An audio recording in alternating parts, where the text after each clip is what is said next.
Hey everybody, my name is Brian. That is Shane. This is the Popcast. It is Thursday at 12:30. We heard your pleas, we heard your criticisms, and we have shrunk the countdown from 5 minutes to 1 minute. Forget going to get that extra drink just before we go on. It's like, oh crap, they're live. Yeah, I just peed in a bottle. Didn't have time to go to the bathroom. Yeah, it's yeah. I will say it has been, as we get closer to the Christmas season, since no one else is doing their live shows this week but us. We're going to get on top of this and we're going to do it. You know, nobody else is doing it. We're going to do it. And then we found out we really didn't have time to do it either. Right. No one has time to do it. Showed up anyways. But we're doing it. Here's the deal, boys. What's up? Oh, wait, you can't say it. Here's the deal. Well, I have to say boys. I don't have control over it, so you have to say it. Here's the deal, boys. Archmage Frey, good to see you. Donna Marchesi, what's up? That old Yorkshire geek, good to see you. Diana Chavez, happy Thursday to you too. What the heck are we talking about today, Brian? All kinds of stuff. Like, really, what the heck are we talking about today? Because I don't know. What are we talking about? I sent Shane the list of topics, and he's like, looks good. I was so in the middle of something else. I'm like, I scammed through it and I went, okay, Terminator 2, Star Trek, Indiana Jones. All right. So yeah, good stuff. Although I'm really looking forward to talking about some Trump NFTs and Tom Cruise today. Yeah, I got the skinny on the Trump NFTs, dude. I think I've cracked the code. There's a code to crack? Yeah, I think I have. Okay, and we've talked about it many times, but I gotta tell you, we are finally implementing it. Today is the first of, I hope, many segments that I'm calling Fake News Friday. What? Fake News Friday, because I'm so tired of... I know, that's the point. Oh, okay. I'm so tired of a giant freaking robot, we got this covered, and others just throwing out random headlines that don't most possibly have no actual real connection to reality. So we're going to be covering those things because I keep getting duped. So if I'm getting duped, we're all getting duped. Wait, you're getting duped? Which ones? Like, give me a good duped example this week. I saw a headline that said exclusive Borg Star Trek show in development. I was like, oh hell yeah. I clicked on it. I was like, giant freaking robot. Oh, I'm like, yeah. I'm not sure I believe anything that comes out about Star Trek now because there's so many like bad news things that happen. You know what's funny is when you have allegedly already seen something and you're seeing the news machine kicking out all kinds of articles about that something, and like at least half of them are just totally flat out dead wrong. Really makes you reconsider how much stock you put into these, like even like websites like Deadline and like. Yeah, I'm concerned because a lot of the news that comes out right now is not really news. It's like wishful thinking, right? You know, and I would argue that, I mean, a lot of our videos are kind of like that, but like that's our space. Right. Our space is to predict, to wish, to hope. You know, that's what we do. Right. When you're the freaking news, you cannot wish and hope. Like that's not your job. Your job is to say what's happening so that we can wish and hope. Right. And now everybody wants in on the wishing and hoping. Yeah. And everyone's trying to get in on the podcast positivity space, baby. No. You stick to the news, journalist. Right. It's either happening or it's not happening. Not like, what would it be like if Star Trek did a crossover with Battlestar Galactica? But the headline says Star Trek Battlestar Galactica crossover ? And you're like, whoa, like, what? Oh my God, it'd be so cool. And then the whole article's about, them thinking how cool that would be too. And I'm like, hold on. Yeah, all right, like, come how on, is bro. this in Google or Yahoo News? Yeah. Stop. Listen, clickbait belongs on YouTube and YouTube only, okay? So come on. All right, so what else are we talking about? We are talking about the movie titled 65. It looks good. They just moved. Oh, yeah. They just moved the opening date to just basically compete with Shazam. I gotta tell you, even though it looks like a cool movie, the title is stupid. Yeah, it's really dumb. And we're going to talk a little bit really about dumb. that because Sony is bad at titling movies. They're really bad at it. Yeah, you're right. Yeah, why they should have titled it like 65 million years or something like that. Or 65 million would have been better. Yeah. 65? You know? Like, come on. 65 million would have been. Yeah. We're going to be talking about Pirates of the Caribbean getting rebooted with a younger cast. Gosh, dang it. Yeah. Speaking of reboots, James Cameron just said there's another Terminator reboot in discussion. Oh, great. Shut the hell up, dude. Yeah. Really? We need more reboots. We don't need to continue anything anymore. Let's just reboot it until we run out of ideas. We write ourselves into a corner, and then we'll reboot it again. Dude, this is a bunch of news today I don't agree with. This is going to be interesting. Also, Amazon likely to reboot Stargate. Well, that we knew about. Yeah, we talked about that. I wouldn't say likely to Actually, I would disagree with that news as well. Right. But there is a little bit going on here because Stargate is leaving the platform. We have a video coming out about that tomorrow, but we are going to touch a little bit on it today because it's just fascinating. Yes. Yeah. I'm sorry, what was that?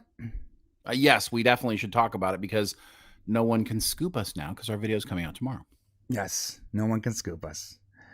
All right, and on the Weekly Terry, we're going to be talking about Season 3 of Picard, but more specifically, the Enterprise E, which is bringing up some questions from all my fellow nerds out there lately. So I love all these articles coming out that's saying what's not going to be in Picard Season 3, and then I just kind of go, yeah. And last but certainly not least, we're going to be talking about the madman that is Tom Cruise. He put out a video on Twitter about his upcoming stunts on the upcoming Mission Impossible movie, and it's insane. It doesn't even seem real. I have no idea. I'm pretty sure it's fake. So he's just a real life super spy, right? That's what that means. Oh, are we when we're ready to talk about it? Let's go there. Okay. Regardless, I'll tell you this.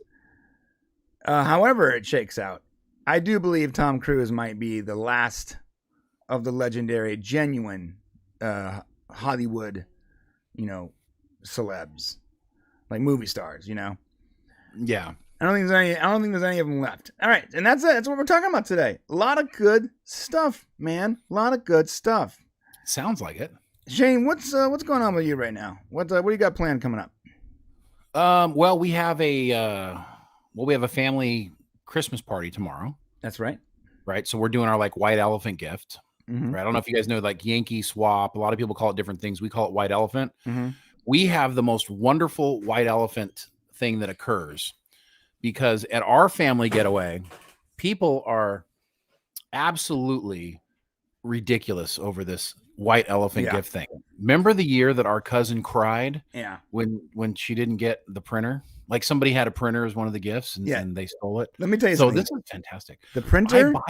Go ahead. Shane does this, and the printer is the best possible gift. Yeah, it's a good one. When you get a cheap desktop printer, I'll tell you this. Everyone thinks that desktop printers are expensive. They're not. What you don't know is that the printer itself is actually very, very affordable, even cheap. It's the ink that costs all the money. Right. So yes. when you want to appear to give a really good gift, you pick up a $35 printer and you wrap it. Because normal people are going to look at that and think that's the most expensive thing here. Right. And they're going to go nuts. They're going to get in almost fist fights over a $33 printer from Big Lots.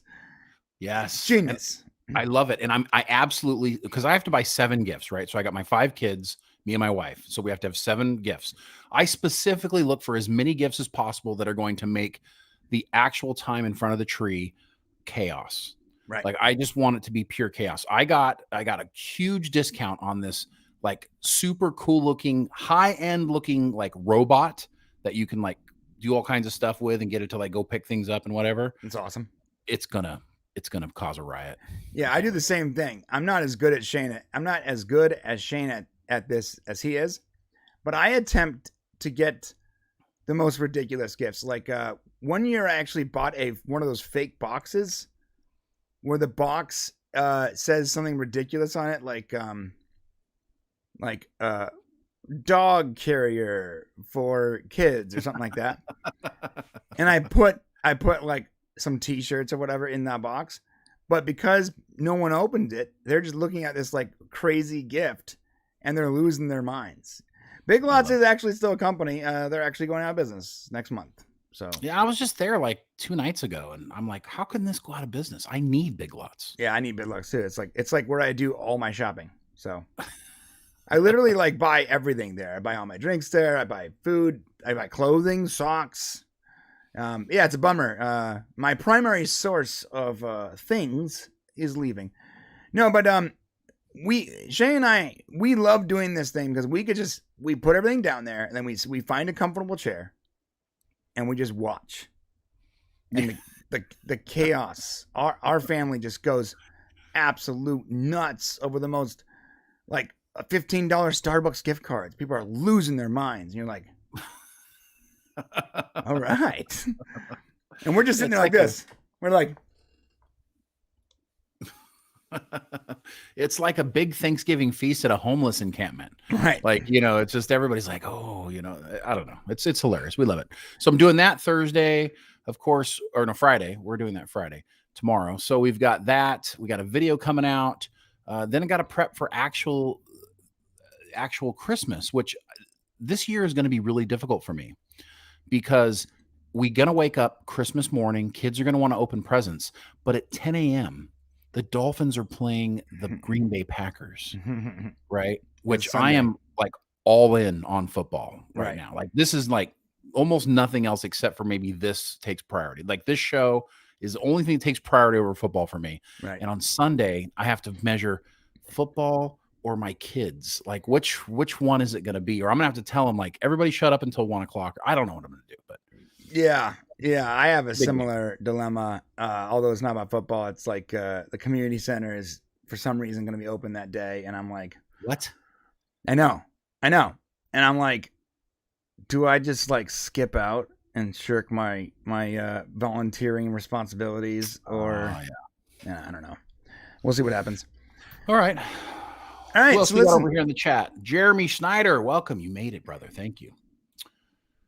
Good to see everybody. Go Pack Go. Atheist, you're a Packer fan, aren't you? Come on, Atheist. Be a Dolphins fan just this weekend. I'm just kidding. All right, let's keep moving. Okay. All right. So I did want to start off with if it's cool with you, I want to start off with the Trump NFT thing.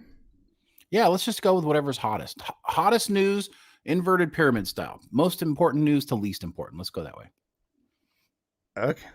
Okay. Sorry, that was an old journalism reference to like when you write an article, you always put the most important information at the top of your story because most people only read, like YouTube watchers, they only watch half of the video. So that most people only read half of the article. So you put all the important stuff in the top. Ah, I see. Yeah. Okay. So this is what's going on. This is actually pretty nuts. So former President Trump, 45, our 45th president, is pretty late to the game on the NFT craze. I'll tell you that right now. Because he just launched his first official NFT collection. I see this. I actually looked up the same story. This is ridiculous. Yes, and it's basically a bunch of like it's him in like really bad photoshopped images of being like a superhero or being a duck hunter or whatever, right? Just Trump he has the wrong people around him, bro. Well, I actually think there's more to this story. I think there's a lot more to this story than people think. So, first off, if you like Trump, that's great. If you don't like Trump, that's great too. Whatever you want to do. A lot of people are like, "Hey, he's bilking his supporters out of like millions of dollars," right? And it certainly seems that way. But it also looks absolutely ridiculous. these NFTs, and if you do not know what an NFT is, I'll tell you what it is. It's basically a digital file that exists on the blockchain, and when you buy it, you own that file. And everyone knows you own it because it's a lot more complicated than what I'm saying, but basically it's blockchain stuff, Bitcoin and Ethereum, and it's how you. How about this? Like, it's a picture. It's like, do you own your images? It's like, oh, I have this image on my computer. It belongs to me. I'm sorry. You just add it to the blockchain, and now all of a sudden it's weird. So it's a collectible thing, right? Yeah, it's like the blockchain goes. This is the unique file. It's not a copy of a copy, and it belongs to this person. It's sort of like a never-ending record. And amongst the Donald Trump NFTs, you have like Bored Apes and a bunch of other stupid NFTs. And I think they're stupid. I'll tell you right now, I think they're really stupid. I actually had people, and when the thing first started up, saying, hey, you need to take your thumbnails and make them NFTs. And I'm like, no. Right. Now, could I have made some money on them? Could we have made some money on them? Maybe. But it's stupid. And it's a scam. And people that disagree with me last time, I feel really sorry for those people because the NFT market dropped like 98% and everyone's losing money on it. And it's pretty much, it's becoming a dead technology. Maybe it levels out and it comes back up a little bit again and it's more regulated. Maybe it's fine. But as of right now, Trump is extremely late to the party. Like 2 years late to the party. 2 years late to the party, yes. Yeah. Although he's still selling out, and you got to ask, how is he selling out these things? Well, here's the trick. I don't think this is as cut and dry as Trump, bilking his fans. Let me give you the facts. Every trading card is $99. And every individual or company can own like 100 of them, which means that if you bought all 100, it would be like just under 10 grand, right? Which is oddly right under the amount where the IRS where the banks have to report to the IRS the details on those transactions. Although that's changing after January 1st. Right, which is probably why they rushed this in real quick. Anything over $500, over $600 has to be reported to the IRS now. Right. So, additionally, because of crypto is very hard to track. So you got the crypto thing, you got the $99, under $10,000 donation, and all these sort of like. Let's consider this. Ready? I'm going to sell you something that's not real. I'm going to sell you a digital file. I'm going to send you it's going to be an email. It's going to belong to you. And you're going to give me $9,900.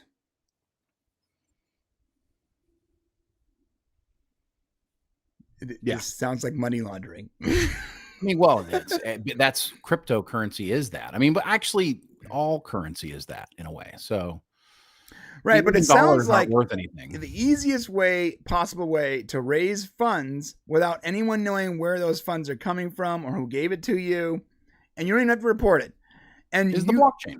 Yeah. And the crazy thing is, this reminds me a lot of like art too. Like, I made this art. Like that is what it is. Yeah. Ready? This is my art. It's electronic art. It is worth $1 million. And I sell it to Shane, and he gives me $1 million. And now he owns my $1 million art. Except for it's not worth $1 million. It's worth like $3 tops. And maybe Shane doesn't actually want it because it's worth $1 million art.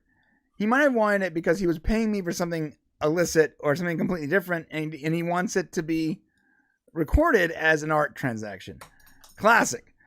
Yeah, so, I mean, well, art. Yeah, I mean, well, think about it. I mean, art is whatever somebody will pay for. It's worth whatever somebody will pay for it, right? Right. Like, you cannot put a value on a piece of artwork, really, unless it's what some idiot is willing to spend to hang up something in his house. Right. So yeah. Let me give you guys some inside baseball here. Personal stuff. A family member of mine, an older family member, owns it's not him. It's much older. And she's not gonna watch this. My biological mom in Oregon owns a secondhand store or works at a secondhand store, and I've been told multiple times about how easy it is for secondhand stores to put a price on something. Let's say a plate. The plate is $300. And inside the plate happens to be, an eighth of marijuana. Yeah, I was just going to say drugs. Right. Yeah, you're buying the plate. But, bonus, you're also getting marijuana. It just happened to be in there. Whoa, that was an expensive plate, but I really got my money's worth, didn't I? Right. So the whole NFT space is not new. It's just digitized version of what we've been doing for a long time. And I think Trump is late to the game, but I don't think he cares. Dude, they're selling out. They're selling out. Of course they are. Yes. He's become more than just a political figure. He's an entertainment figure now. So I think I believe that this is less about just making money off NFTs.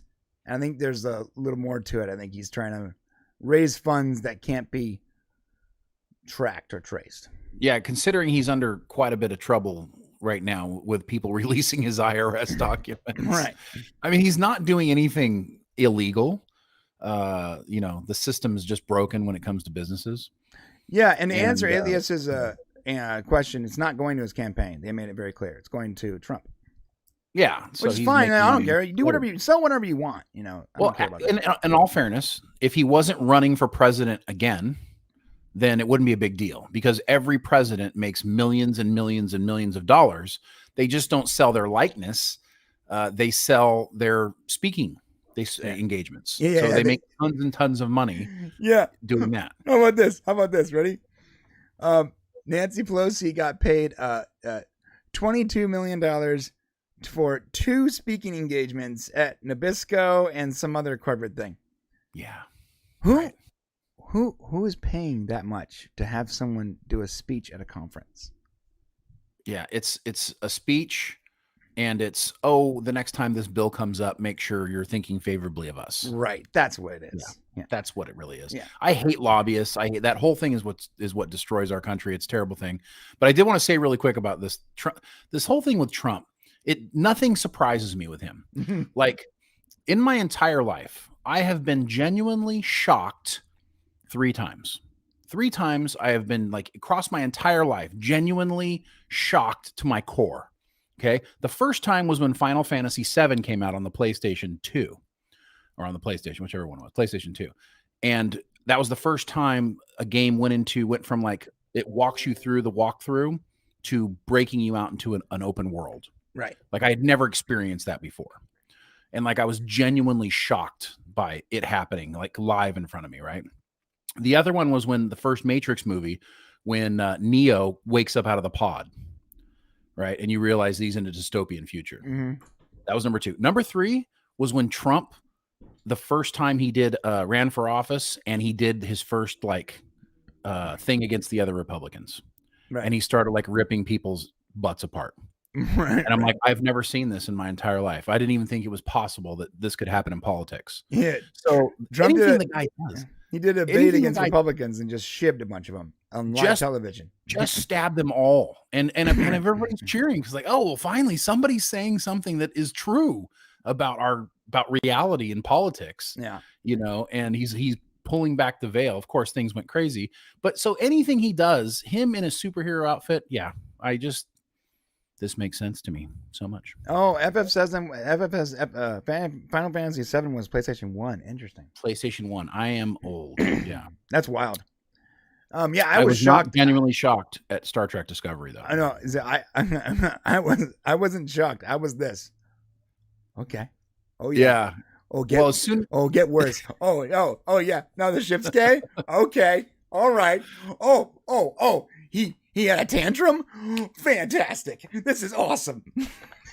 Well, I'll tell you what, as soon as Sonequa Martin Green was hired to be the lead in Star Trek Discovery, I knew there was going to be a problem because I did not like her in The Walking Dead. Mm-hmm. did not like her attitude. And I'm like, wow, if that character comes over to Discovery, it's going to be not good. And that's what happened. Yeah.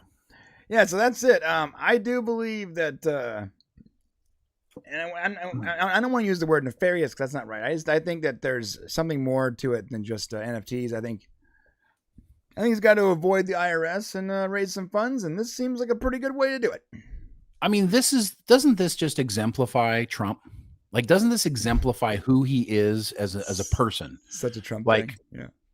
Like he just does things that are ridiculous. And while a lot of his decisions, like a lot of the things he says are the truth, in politics, we just dance around reality. Everybody does. They all dance around like the way things are supposed to be because we just want to pretend we live in this fantasy world, right? In politics, where everybody just keeps their jobs and everybody keeps, and he shed some light on that, but now he's become a caricature of himself, and now he has become just as ridiculous as they have. And now we're back to square one where everybody's ridiculous again. Yeah. You start off like, oh, this is nice. This is some fresh air. Okay, all right. Oh. Yeah. Same old shit. Still stinks. Yeah, every single time, dude. Yeah, actually, so I just update on this. His collection sold out. I mean, he's got a lot of fans. Yeah. He's an entertainment figure now. In 6 hours, they sold out, which is $9 million. Wow. And they don't cost anything to produce. Like, I know. It's art, dude. It's art. Oh my gosh. Old Yorkshire geek. I recently tried replaying Final Fantasy VII and died on the first boss. I am such a crap gamer. Dude, I recently downloaded on the Xbox. I haven't had hardly any time to play it, but I played a couple of, hours of it so far. And I feel like I just went right back to 1997, dude. It was so great. Yeah. What's funny is, you guys might not know this about me, but I was actually like, I guess, a pro gamer before the term pro gamer was a thing. Back when Counter-Strike 1.6 first happened, right? I was on a couple teams that went to Winter CPL and like the big first, esport gaming tournaments there were, and I got like second and third place in multiple tournaments. First place in other ones. And I was part of these multiple teams that just dominated the esport at the time. I made like $5,000 over my entire career because back then they weren't paying millions of dollars like they do now. They were paying peanuts. They were paying peanuts and maybe travel. You were lucky if you placed high enough to get your travel covered. That's what it was. But funny thing is, I was as close to like a professional gamer as you can get back then. And the other day, I booted up Counter-Strike Go, which is just Counter-Strike, just updated, and I couldn't get out of the spawn point. I literally couldn't leave where you spawn without dying. Multiple times, I somehow killed myself. I'm not even sure how. I have gotten so... I was top tier, like number 8 in multiple tournaments for years, and I couldn't even leave the spawn point. So I think age has something to do with how good you are at video games. Hand-eye coordination, definitely a big deal. Stick to turn-based games. That's all I'm going to say. Oh, dude, I recently fell in love with a turn-based game called Destiny 2. That's turn-based? Sorry, Divinity 2. Yes. Oh, Divinity 2. I see. Divinity 2 is so damn good. It's just so damn good. It's great. I keep trying to get Shane to play it. We don't have any time to do anything. I think we tried, didn't we, once? No, that was Bell Run. I don't know, something else. Wasn't the same. Okay. Yeah, we did try another game. Yeah, but Divinity 2 that's the game. That's the game where Shane and I would get the most amount of it. It's fantasy based. It's really fun. It's turn based. We would get it if we had any time. That would be the game we played on our gaming channel. Yeah, there's no time to game. I mean, it's really a shame because I think we would have a lot of fun doing it. Hopefully, at some point, if we get our arms wrapped around it, I don't want to. It would be cool to do like a little Twitch thing with you. Yeah. Okay, so let's do. I want to do something non-Star Trek before we get into the weekly Terry. What is the most topical thing happening this week? I think. Well, I would say pretty topical is the whole Black Adam thing and The Rock's letter to the fans. Tom Cruise is pretty topical. Let's go Black Adam, I think. All right. Okay. That's right. The Terry Trek hat is out, Matt. The Terry Trek hat is out. Terry Trek hat. Okay. So let me just pull up the actual statement. Yeah. I don't usually wear a hat on Thursdays, but it's been a tough week, so. Yes, it has. It has been. Which means limited grooming today, guys. Limited grooming. I only groom my undercarriage today. I don't think anybody needed to know that. No, that's all I groom. Nothing else. All right, man. Let's do this. We're talking about Black Adam, a.k.a. Dwayne Johnson, a.k.a. Dwayne The Rock Johnson, a.k.a. Black Adam. A.k.a. Adam. Do you smell what The Rock is cooking? A.k.a. Do you smell that Black Adam has been fired? Or maybe not. Or maybe yes. We don't know. But here is the news. It's very interesting. On the 20th, finally, Dwayne Johnson broke his silence about Black Adam and DC.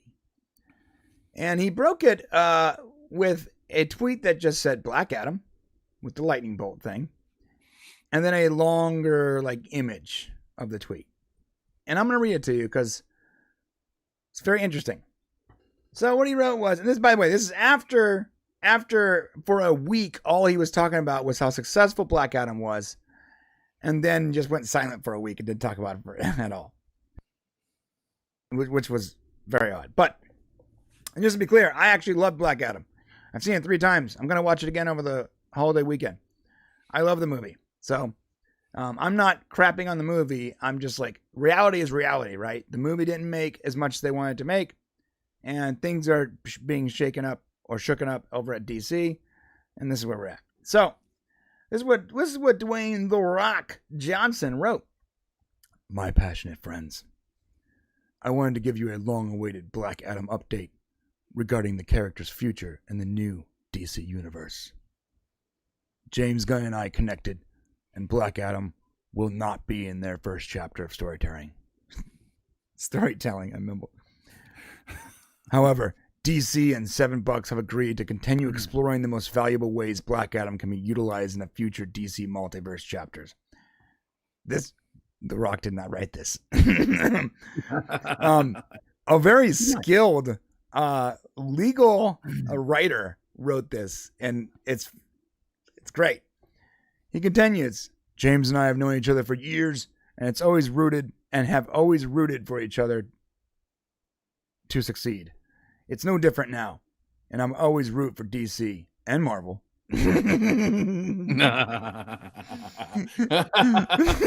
Whoa, holy cow. To win and win big.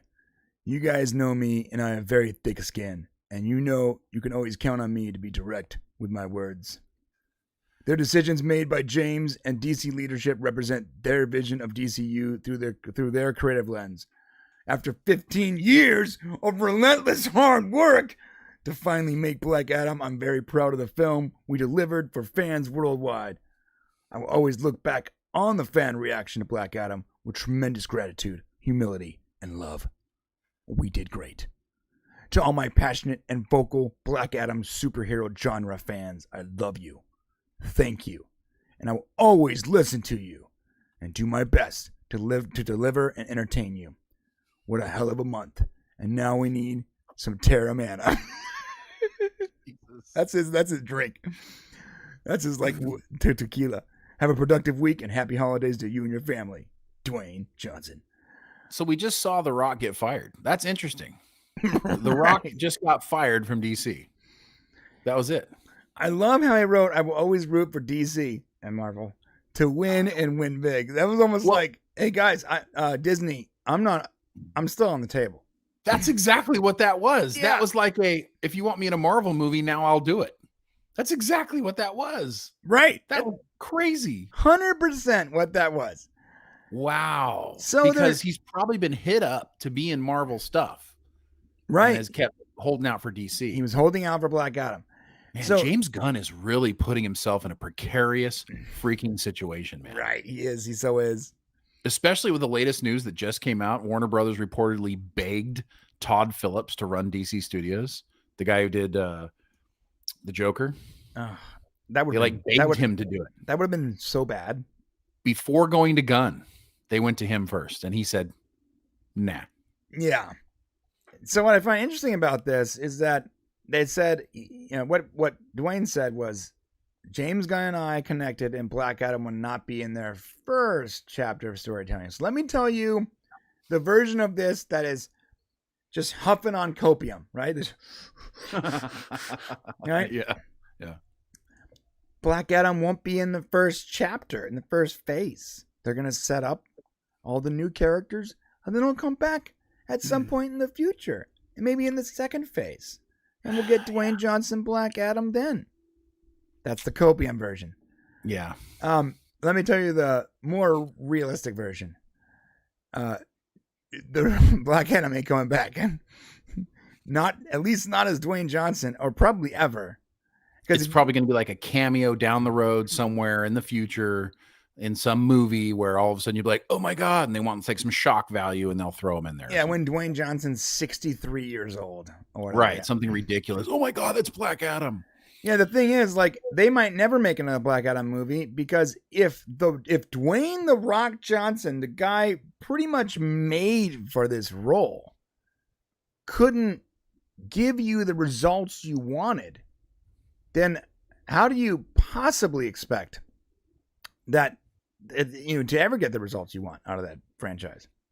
Yeah, I'm worried now, because this means that some new actor, they're going to have to cast pretty much some no-name actor who's going to have to come out and just capture everyone's hearts in the next Superman movie that comes out. This is what's going to happen. You're going to have to cornerstone it, like you did with Iron Man, like Marvel did with Robert Downey Jr.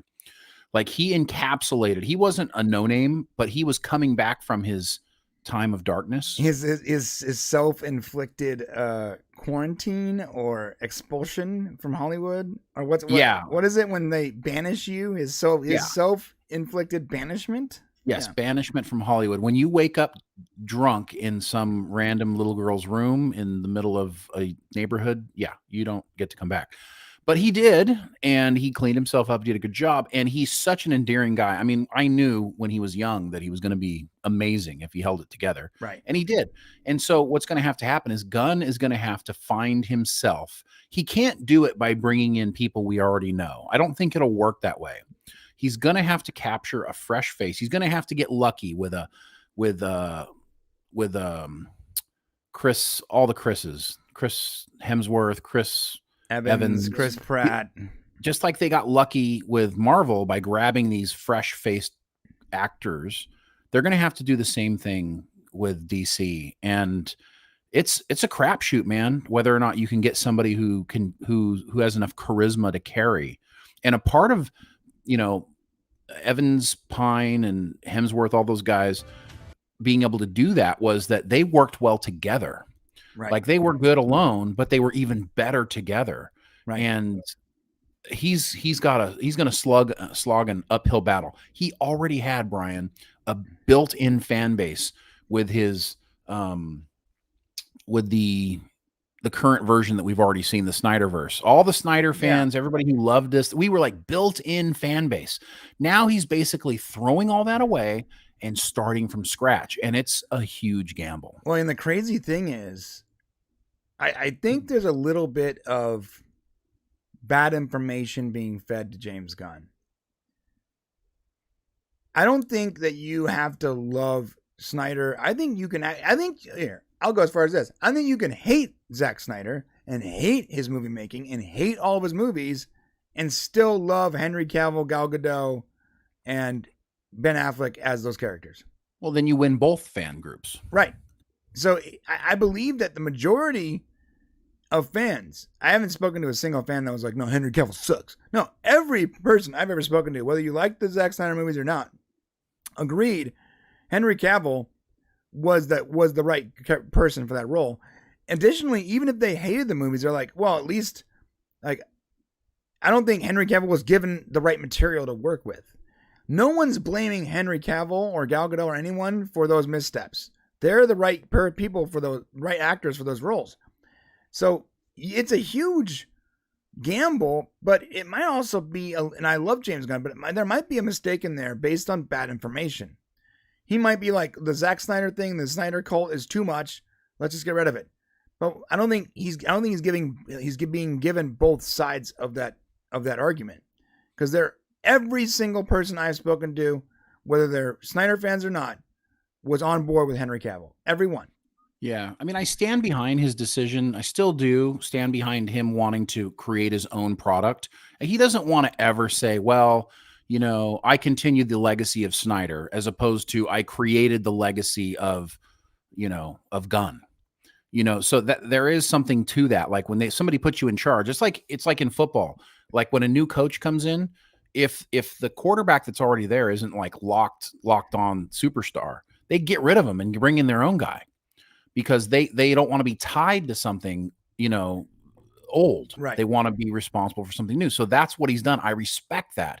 But it's a huge gamble, because what you have already has the potential to work, and he could really mess it up here, or he could hit a grand slam and we could get Marvel's second coming. Yeah, what's interesting is that's a good point. A lot of people are talking about that Henry Cavill and company are just too old because like they want to make movies. Like an Archmage says here, the problem with Cavill and the rest, they're not getting any younger. Cavill could they afford to even work for 10 years? I mean, dude, I hate to tell you, Cavill is like 32 years old. Right. He is young. Yeah, he could. Yeah, that's true. It just seemed like it. Yeah. Yeah. He can be Superman for like 25 years and he wouldn't be phased. Yeah. You got to remember Ben Affleck's 50. Yeah. Ben Affleck's much older for sure. Yeah. Right. Still younger than Michael Keaton, who's also playing Batman. Yeah. Well, we'll see how that goes. Right. All I'm saying, and also Gal Gadot is also super young too. Gal Gadot and Henry Cavill are very young. So they could have kept going. That's not the excuse. The excuse isn't they're too old. The excuse is James Gunn's like, screw this. If I'm going to be held responsible for how well this goes, I'm not going to be handcuffed with the past. I'm going to create it the way I see it fit. And, to be fair with James Gunn, dude hasn't created anything that's not good yet. Yeah, these are facts. So, we have to say, well, shit, it's probably going to be good. Right? Yeah. Because everything else has been good. It really if he maintains the humor, right, it's going to be good. Yeah, but it really depends on the casting. And speaking of, I put this on Twitter a couple days ago. It's pretty funny. Things will never be the same, because the hierarchy of power in the DC universe is about to change. 3 days later. The new Superman is Jonah Hill. Fuck!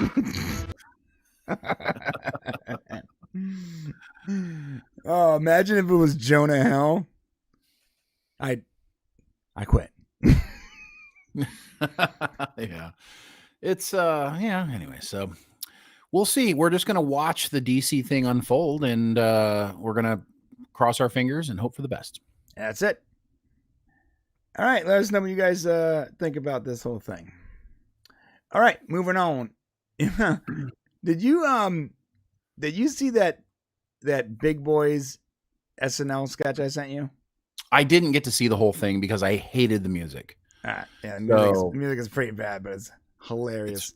I know. I was like watching it and like it was super loud and I had all my family around and I'm like, yeah, I'm gonna have to watch this later, but I never got back to it. So I'm not gonna play it right now, but when you guys after the show, go look up Big Boys SNL. That's my video of the week. I would love to play it, except for they copyright claim literally everything. So yeah, unfortunately. All right, so we're gonna jump into the weekly Terry. You ready, buddy? Yeah, we ain't gonna do Tom Cruise, huh? I thought we were gonna do Tom Cruise afterwards. You want to do Tom Cruise first, then weekly Terry? I just want to stay topical. So like whatever's the hottest news of the week, let's do that first. Then let's do Tom Cruise. Okay. topical stuff, because I was genuinely shocked this week.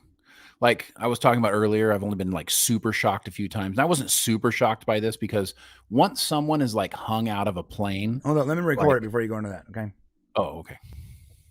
We're talking about Tom Cruise, the legend, the myth, the man, the actor, the movie star. Shane, what's going on?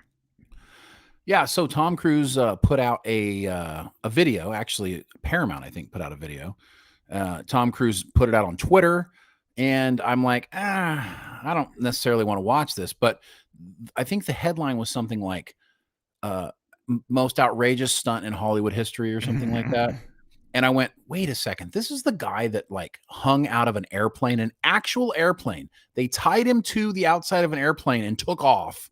And he was like about this one stunt in the upcoming Mission Impossible movie that Tom Cruise, and it tells you everything you need to know about Tom Cruise.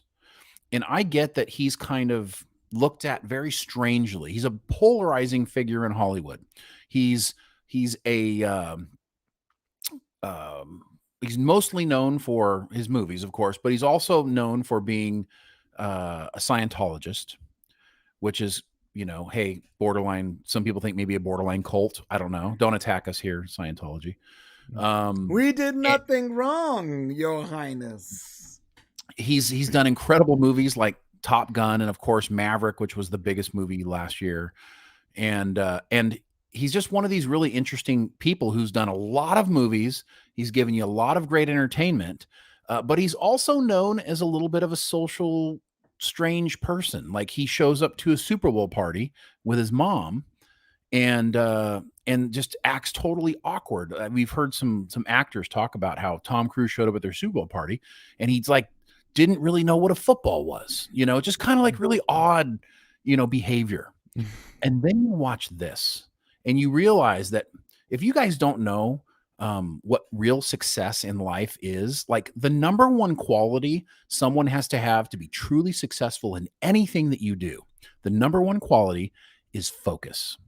Focus is the most important thing anybody can have. If you can stay maintained and focused on something, you genuinely, and you don't even need to be the best at it. You just got to beat almost everybody else. Tom Cruise has just proved in this video that he is the most focused person on the planet, I believe. When you look at how many times they went over this, he prepared for this stunt that he's doing all himself. Craziness. I mean, it's going to be 10 seconds in the movie, 15 seconds in the movie. And they spent months on it, months and months and months. When you could have done it in CG in about a day and a half.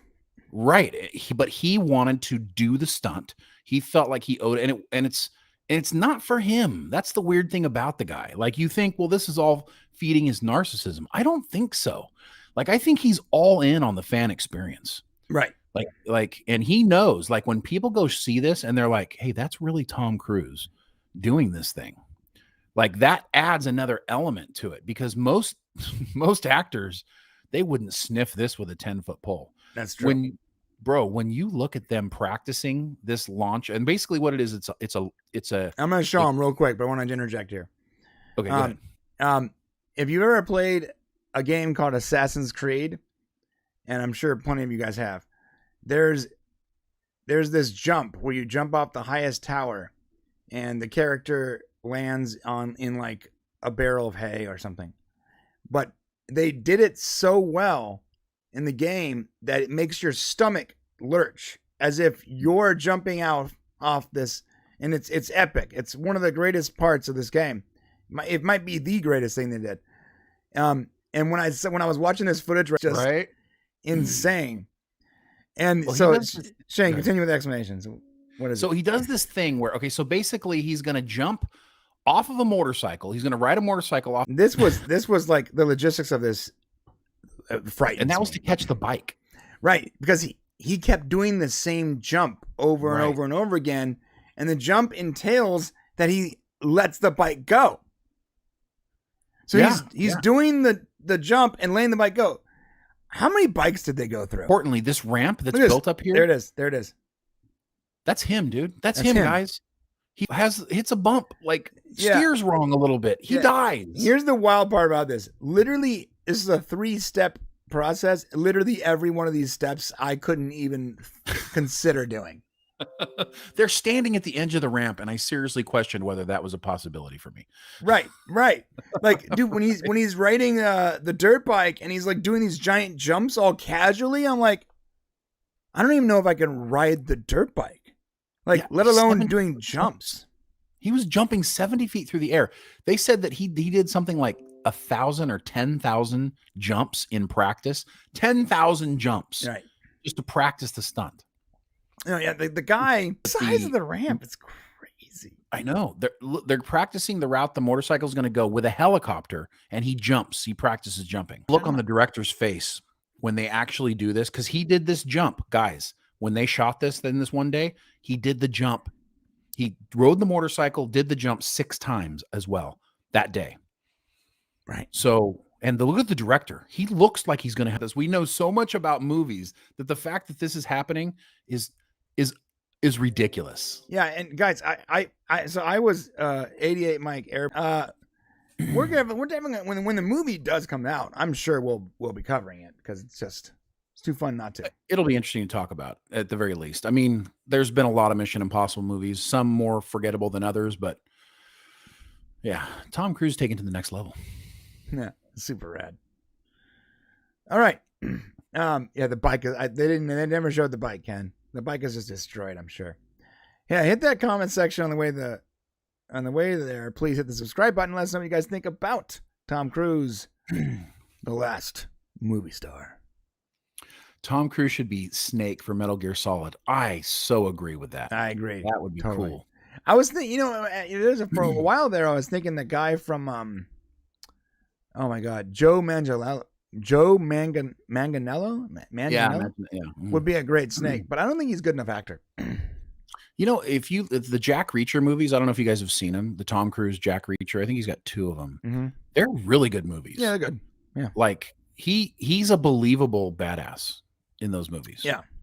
Yeah, he's good. You believe it. And it's so ordinary. I mean, it's like John Wick is one thing, but you look at like Keanu Reeves and you go, well, okay. But when you see Tom Cruise as Jack Reacher, you're almost like, I believe that. Like, I really believe that.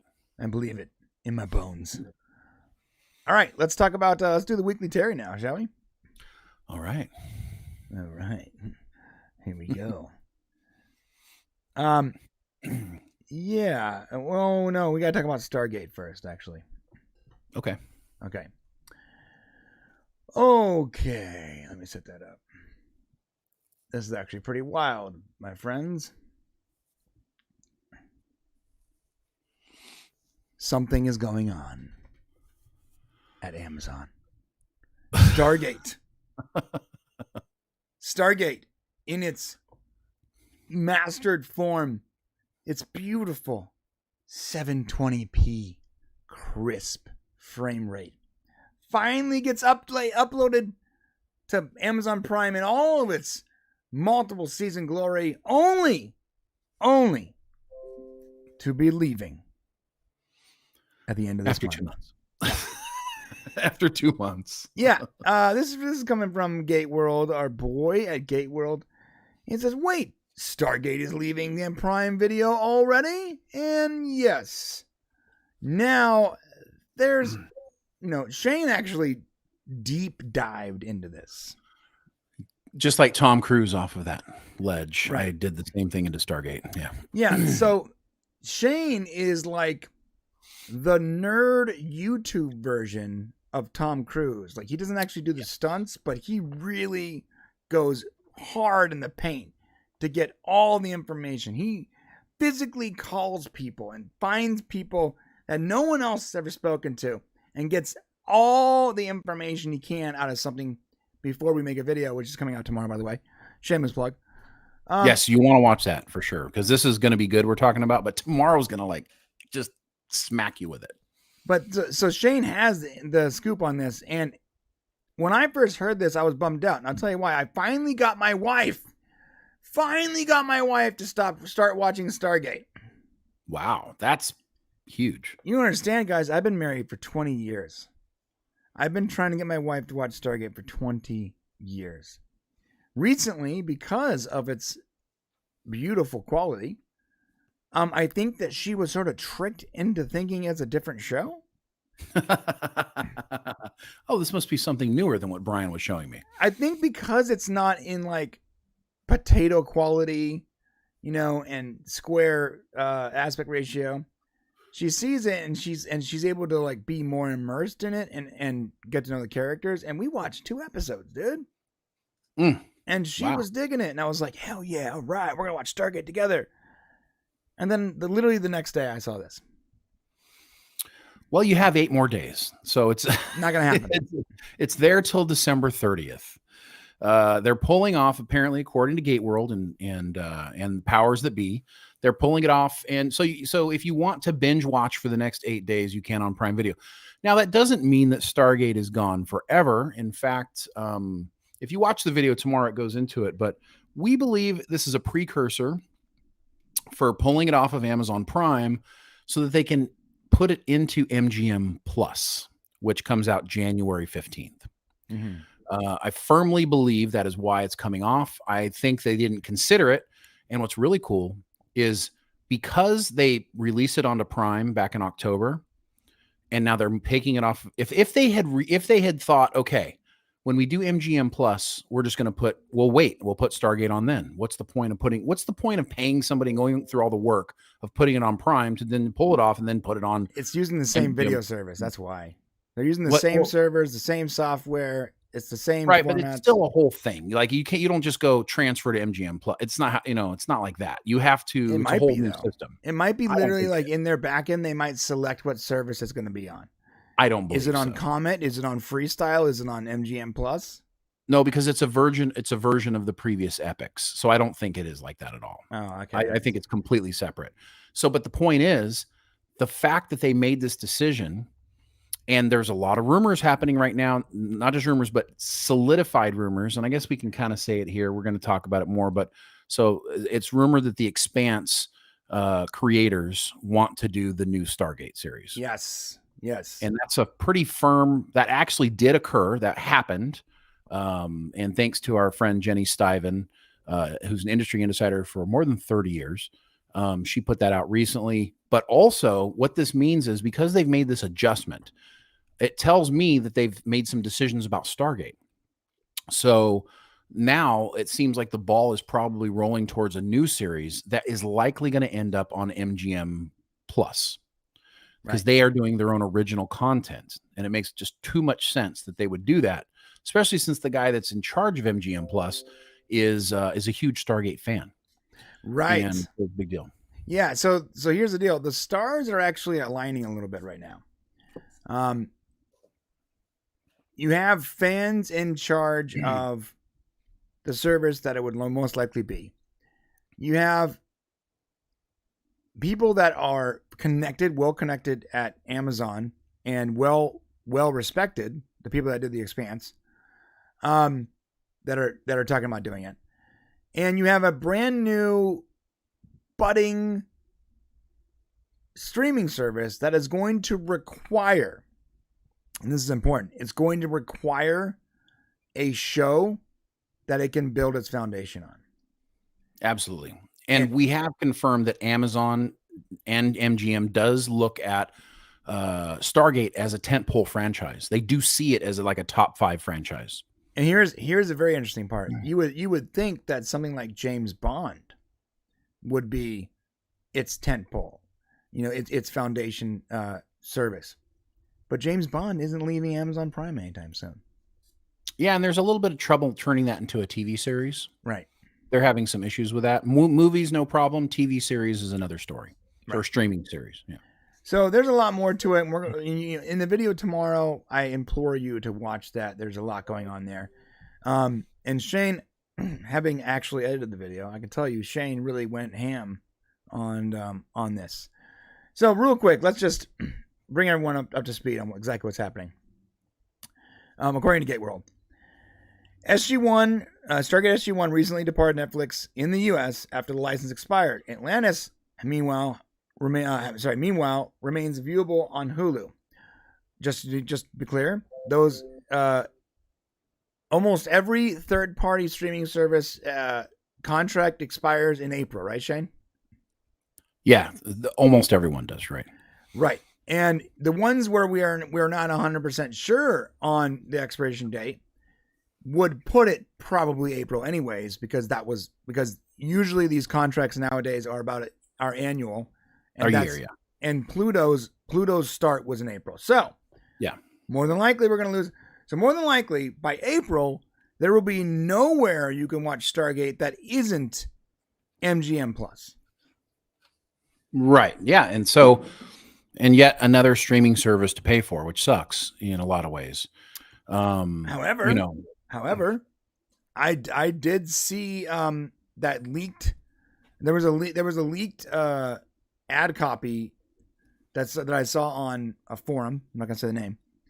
Where if you had Amazon Prime, you were able to get a healthy discount on MGM Plus, the same way they were doing the Hulu, Disney Plus stuff.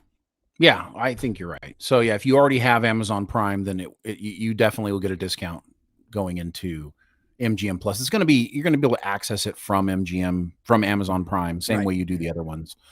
So, so let's real quickly talk about a new series, and I don't want to ruin the video for tomorrow, so definitely go watch that. But if a new series is currently because right now what we know is that Amazon is asking for pitches from people, and the Expanse people, or they're asking for science fiction pitches. So Amazon has like this alignment with sci-fi. They really want to do more sci-fi. They want to do good sci-fi. They already have done, like we've got The Boys, we've done The Expanse. They really want to go hard into sci-fi. Right. And so they've asked for people like The Boys, like The Expanse, what other sci-fi do you want to do? And that's where The Expanse said, well, we want to do Stargate. And The Boys, I think J.J. Abrams, Bad Robot, his name's popped up, although that's not substantiated. So what this means is, let's say right now somebody's doing a pitch to Amazon for a Stargate series, and they're getting all that lined up. The reality is that let's say they get it lined up and they say, okay, we're going to do something. Then they got to go and say, we're officially doing it. They got to go write the script. They got to put together the teams. We're really looking until 2024 before anything's going to come out. Right. So at the very earliest, you're going to get a new Stargate series is probably sometime in 2024, if they're locking something in right this second. And MGM Plus, they don't have a lot of content. They're going to have new content. It's one of the requirements that they're going to be able to do. So, there's a lot of strong suspicion that's where it's going to be going. And it's possible that they may even do a Stargate movie first, because Amazon also is putting $1 billion into theatrical releases starting next year. Right. So it is possible that they'll do a Stargate movie, and there's been rumors that maybe that's what they want to do, and then roll that into a series. Yeah, that'd be a mistake. So I don't see that as the best way to go, but because they want to have successful theatrical releases, and there is a strong feeling that a Stargate movie would do well in the theaters, they might be going that way. Yeah, I do think that a theatrical movie is a total mistake. Because you're trying to pump up a streaming service, and a theatrical movie is going to undermine a streaming service. Now, if you're like, I don't believe in this franchise, I don't believe that the word of mouth is going to be enough to get subscribers, I need to make a movie that everyone's going to love and then announce the series. I think that you're thinking wrong. I think that people are legitimately thinking the wrong way if they think that they require a movie to get the general public on board for a series. Like, I'm a little shocked at how I think Stargate has been treated sort of like the redhead stepchild of, not as bad as Firefly, mind you, but of all these sci-fi shows. It is a legendary series. I can't say it's enough. It has its run is more than impressive. It's record-setting for the same cast, right? It has millions of fans worldwide. It has been left to sort of rot because the regime at its previous owner, MGM, just didn't understand how to really take advantage of their IP other than licensing it out, and they couldn't license it out to anyone. So you have this like Star Wars had been overdone. Star Trek, up until recently, was done incorrectly, and Stargate was just sort of ignored. Mm. So I think that for like executives that aren't fans and aren't in the zeitgeist, in their mind they go, well, it's no Star Wars, it's no Star Trek, so we need to remind people what Stargate is. Well, here's the deal: Stargate it's character driven, and it's very difficult in one an hour and a half long movie to really introduce a whole new crew and get you to love them. It's going to require a series. Yeah, I think you're right. And if you guys are curious, if you're big Stargate fans and you're curious as to why Stargate never happened all those years after the bankruptcy and we heard nothing about Stargate, in the video that we put out tomorrow, we actually we kind of learn why it didn't happen. We talk about who was standing in the way of Stargate being made. And so make sure you guys check out that video. Yeah, it's really interesting too. This note from Atheist. Please put Stargate in the name of the movie if you make a movie. Yeah. Right. Good point. Good point. Good point. Every time someone I see like these like sort of super simps on Twitter and whatnot, telling people that, you're just a YouTuber, you have no idea what it requires for these creators to make rings of power or whatever. Who are you? Whatever. Here's the deal. Remember this. When you don't respect the source material, what you get is a movie about Firefly named Serenity. You get a movie, you get a series where they air the episodes out of date because they didn't really care about the story and they only cared about like the action and adventure, and they tried to front load that. I love how the Serenity thing, just not to take you off too much here, but the Serenity thing was more of a vanity thing than a real.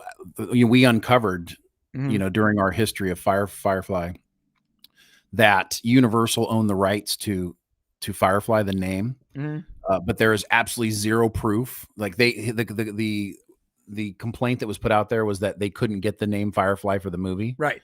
Untrue. Which was, I'm pretty sure, a bold-faced lie by Joss Whedon, right? And he just wanted the damn movie to be named Serenity. Right. Yeah, he was trying to I think what he was trying to do, he was trying to like bougie it up a little bit. Yeah, I think so. I think like he thought, well, this is going to be cool to call it Serenity, but he made a huge freaking mistake. He should have called it Firefly. Right. I mean, how many people that aren't like constantly looking for the information goes, we're like, well, where's the Firefly movie? I don't see it here. Right. Yeah. Yeah. So a lot of mistakes are made constantly by studios and creators. And I do believe that as fans, it's 100% okay. In fact, I would encourage pointing out those mistakes so that your beloved franchises continue in a way that's good for the franchise, and for the fans. So we're allowed to be like, you know what, that makes no sense. Just because we like something, just because we like James Gunn, we can't be like, we don't really understand this decision. Just because we like Terry, if there's a problem there, we'll be like, I'm not sure about that. It's good. Criticism is okay. It's part of fandom. Appropriately, it's done as long as it's done appropriately, and as you understand, there's consequences for the things that you say. So, which should be a good segue into the next thing we're going to talk about. Yeah, baby. I agree. All right. Which can be Terry Trek, right? Yeah. Yeah. Just to be clear. That was my segue. All right. We're on Here we the go. page. Oh, wait. Hold up. Oh, yeah. You got to get ready. No. Oh. Okay, here we go. The Weekly Terry.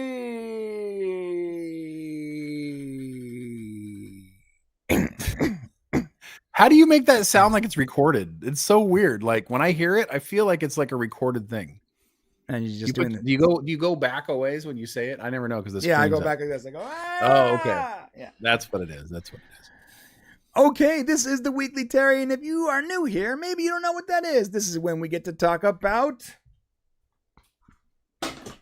Terry Trek, aka Picard Season 3, the final season, the final voyage of Captain Picard and crew. And there's some stuff to talk about today. It's very interesting. I was going through Terry's tweets. Terry talks a lot to people about Star Trek Picard Season 3. Like, he answers questions like pretty blatantly. Yeah. And it's great. You know, I'm really glad that he does that.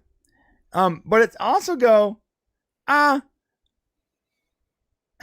much of the stuff that he's going to give away where I'm like, can we talk about that on the Weekly Terry? like as far as, well, I mean, I think we just need to be careful. I mean, as far as giving away things, if you're following Robert Meyer Burnett, I mean, he pretty much gave away the entire first episode of the show on the recent podcast he was on. Right. Which I don't remember the name of the podcast. It wasn't his show. It was somebody else's show, but he essentially gave the whole first episode away. And I'm like, dang, Rob, he described the entire first episode. Paramount may come looking for you, brother. Just, be careful. Right. So that's interesting. But today we're going to be talking about the Enterprise E. And this is very interesting. There was a reply from Terry about the Enterprise E, or I guess a retweet. And this is what he said exactly. Someone says, is the E in Picard? And he said, no, but the Sovereign class is. I almost wish he wouldn't have answered that person, if I'm going to be honest. Okay. Go explain why. Because it's more complicated than that. You know what I mean? And like, there's going to be. Well, maybe that's part of why it's a good answer. Yeah. Because it doesn't really give it away. Okay. You know what I mean? Yeah, that makes sense. But like the real hardcore super negative people are like just gonna, or they are just gonna jump on that and be like, well, where is it? They're gonna start like trying to find like a problem with the series based on like this one little phrase, like no, because we know the F is in Picard, right? You trying to get me to give something away? No, I'm not. I'm not trying to get you to give something away. I'm saying that. Here, let me just take that off real quick. Look, think about this. He said no. It's allegedly. No. We already reported that the F is in Picard.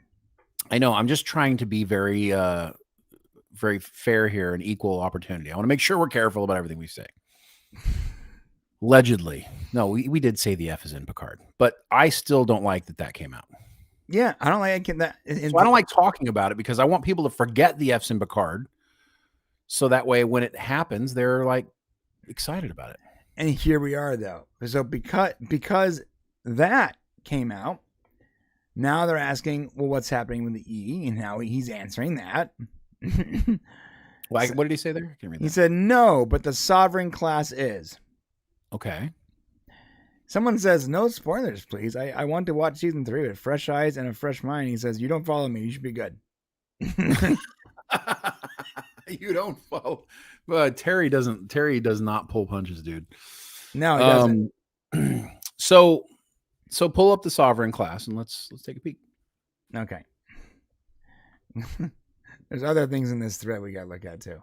No, there's lots of things. Yeah. Terry was talking it. He went talking it up. He went. I mean, listen, we're like a month and a half away, month and 3 weeks away. It's hard. Like the closer you gotta think of like the launch of a TV show for people who have inside knowledge, like a volcano, right? Because we're building up the pressure, and the release date is coming up soon, but it's harder to hold in the pressure, the buildup, and then it's just gonna explode when it comes out. Yeah. Also, I'm getting messages from people with Shane's profile picture, Really? asking me questions about Picard season 3. Nice. And they're like, "Hey, bro, do you remember?" And they'll be like that. And the only reason I'm not falling for it is because Shane doesn't have social media of any kind. That's genius. Yeah, That it's is genius. genius. People are like feigning questions and answers to get Like me trying to to give get you up to say some- something. And you know what's crazy? If it was the other way around, because I do have social media, you might have answered them. I might, but I'd reply with something like, "Come on, dude, you forgot already?" That's true. You know, like what? I'd be like, you know, I'd have some sort of pithy comment for you, or I'd call you on the phone. I wouldn't tell you over. See, when I realized what they were doing, I'm answering with like crazy nonsense. So like someone asked me, you know what's crazy? I would love to know if it was like if the people asking were like just fans or like Deadline or whatever, you know. Maybe you're right. It could be because these guys have no scoop. Right, because they clearly don't. Yeah, they don't have the scoop. But one of them asked me if they're like, "Do you remember what Alexander's name, what his nickname was?" And like trying to get me to like admit or say that Alexander was in or not in Picard season 3. Yeah, right. And that was my first tip off because I'm like, this is like a weird question. And why is this Shane's picture? And it says like Shane from the Popcast. And I'm like, so I answered him. I was like, you don't remember, bro? It's Han Solo. Yeah, So right. That's good. That's good. Now yeah. I'm answering people with like ridiculousness. With stupid, like wrong answers. Right, yeah. Anyways, yeah, Matt, I remember, bro. Okay. You're not asking any questions, but you need my address just in case. I get it. Matt Vader is going to actually kick my ass if Picard season 3 is bad. If Picard season 3 is bad, you're gonna have to kick both of our butts because I think it's good too. So I have literal skin in the game at this moment. Well, you know what we could ask? Here's the thing: are there other things that Matt doesn't agree with us on that he likes or that we don't like? Yeah, that's a great question. Do we have the same opinion of things? Yeah, because that's the key, I think, on whether you'll like it or not. You know what? For an upcoming Terry, we should have Matt come on and express his concerns. Okay, yeah, sounds like a good idea. All right, so here's the Sovereign class. This is the Enterprise E Sovereign class. Okay. This is what he's referring to when he says the Sovereign class, and I guess it's like, I don't know. I'm not like a big, I'm not like, oh man, look at the nacelles on that one, hell yeah! Like I think I can tell you, I think the ships are cool, but I don't look at the ships and like get like excited in my pants the way other people do. All I can tell you is Terry likes saucer sections, bro. He loves. If that tells me anything. He even said, I think he even tweeted it. He likes saucer sections. Yeah. So he's not a big fan of the ships that don't have saucer sections. Look at that sexy saucer section. Ooh, that's a thick saucer section. I don't think the Enterprise E information is that big of a deal. Neither do I, but everyone's making it a big deal. It plays such a small part, right? Yeah. So here's from Gizmodo. It's infinitesimal, whatever that word is. It's just not even that important to Picard season 3. No, I don't think it's not. It's in fact, I think I had some questions about it afterwards. I'm like, hey, what happened with that thing? Yeah. Right. So there, I'm just gonna stop talking because I'm gonna make a mistake. But Terry's not lying here, but it's a lot more complicated than that. And I think people need to chill out with the Enterprise E because there's a reason why it's not in Picard season 3. Right. Yeah, that's and we really can't say anything more than that other than you don't want us to because it's going to be part of the ride. Like you don't want us to talk about anything that's going to ruin the experience for you. And so there are just some things that you should probably just chill out about. But that said, we really should talk about the way people are. We've really got this weird thing happening on Twitter right now. And I know we've talked about this frequently, but like there's this like James Gunn and Terry Matalas and some of these creatives who actually talk to people are like really getting gun shy about communicating with people. Right. And it's getting to the point where it's making it hard to actually have communications with them because people are, listen, when you're behind your computer, nothing matters. And it's almost like if you can get a creative person to like respond to you, then like that gets your nuts off for the day. And that's our last story on this section is going to be the fire James Gunn thing. Okay, that is something that we should talk about in here. But because Terry actually kind of weighs in Twitter about the whole James Gunn stuff.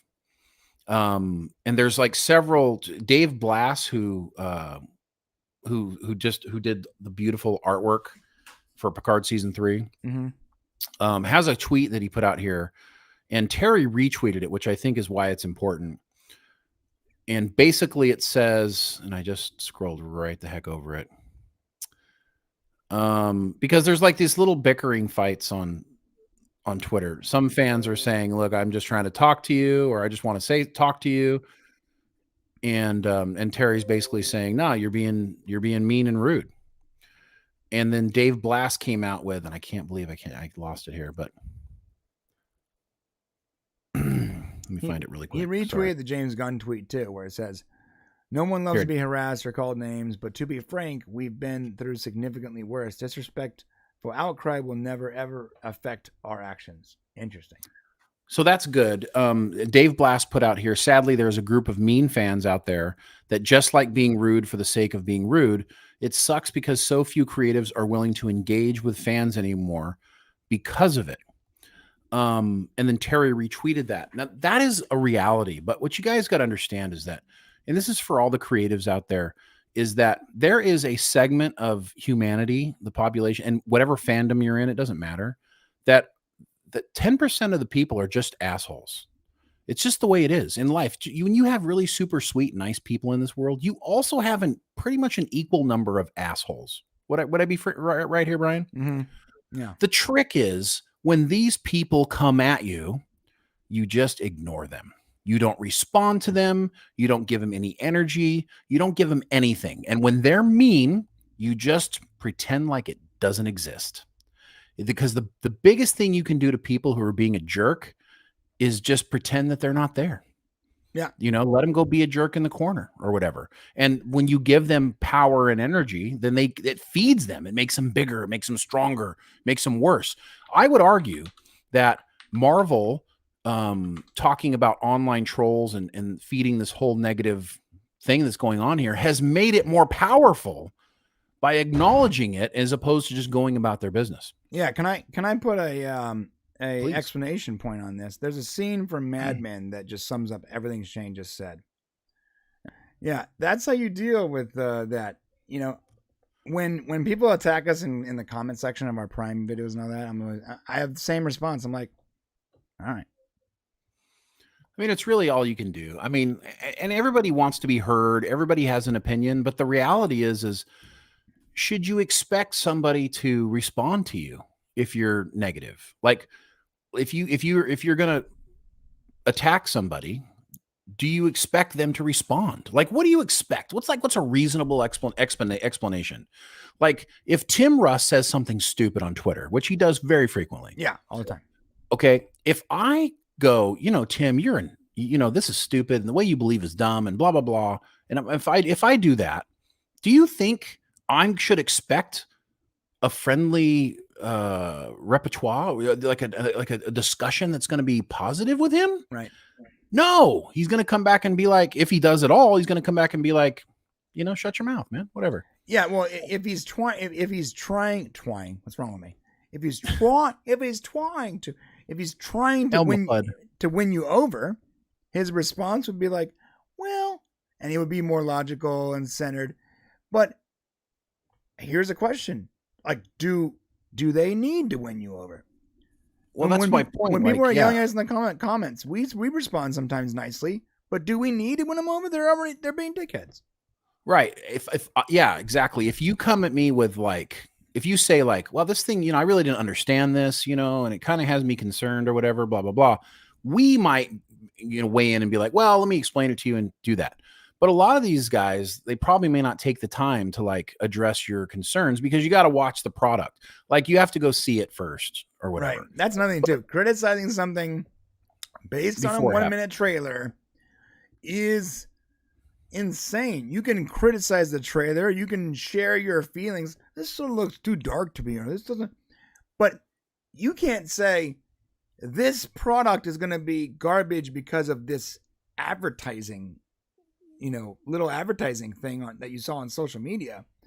Like, I don't know. It's just sort of nuts. Like, and I get there's also track history. Like Picard season 1 and season 2 were not great. Discovery's been problems. Right. Discovery's horrible.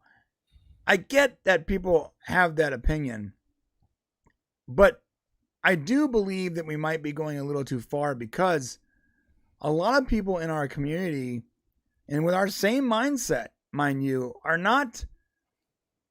they're not being skeptics. They're just being a-holes.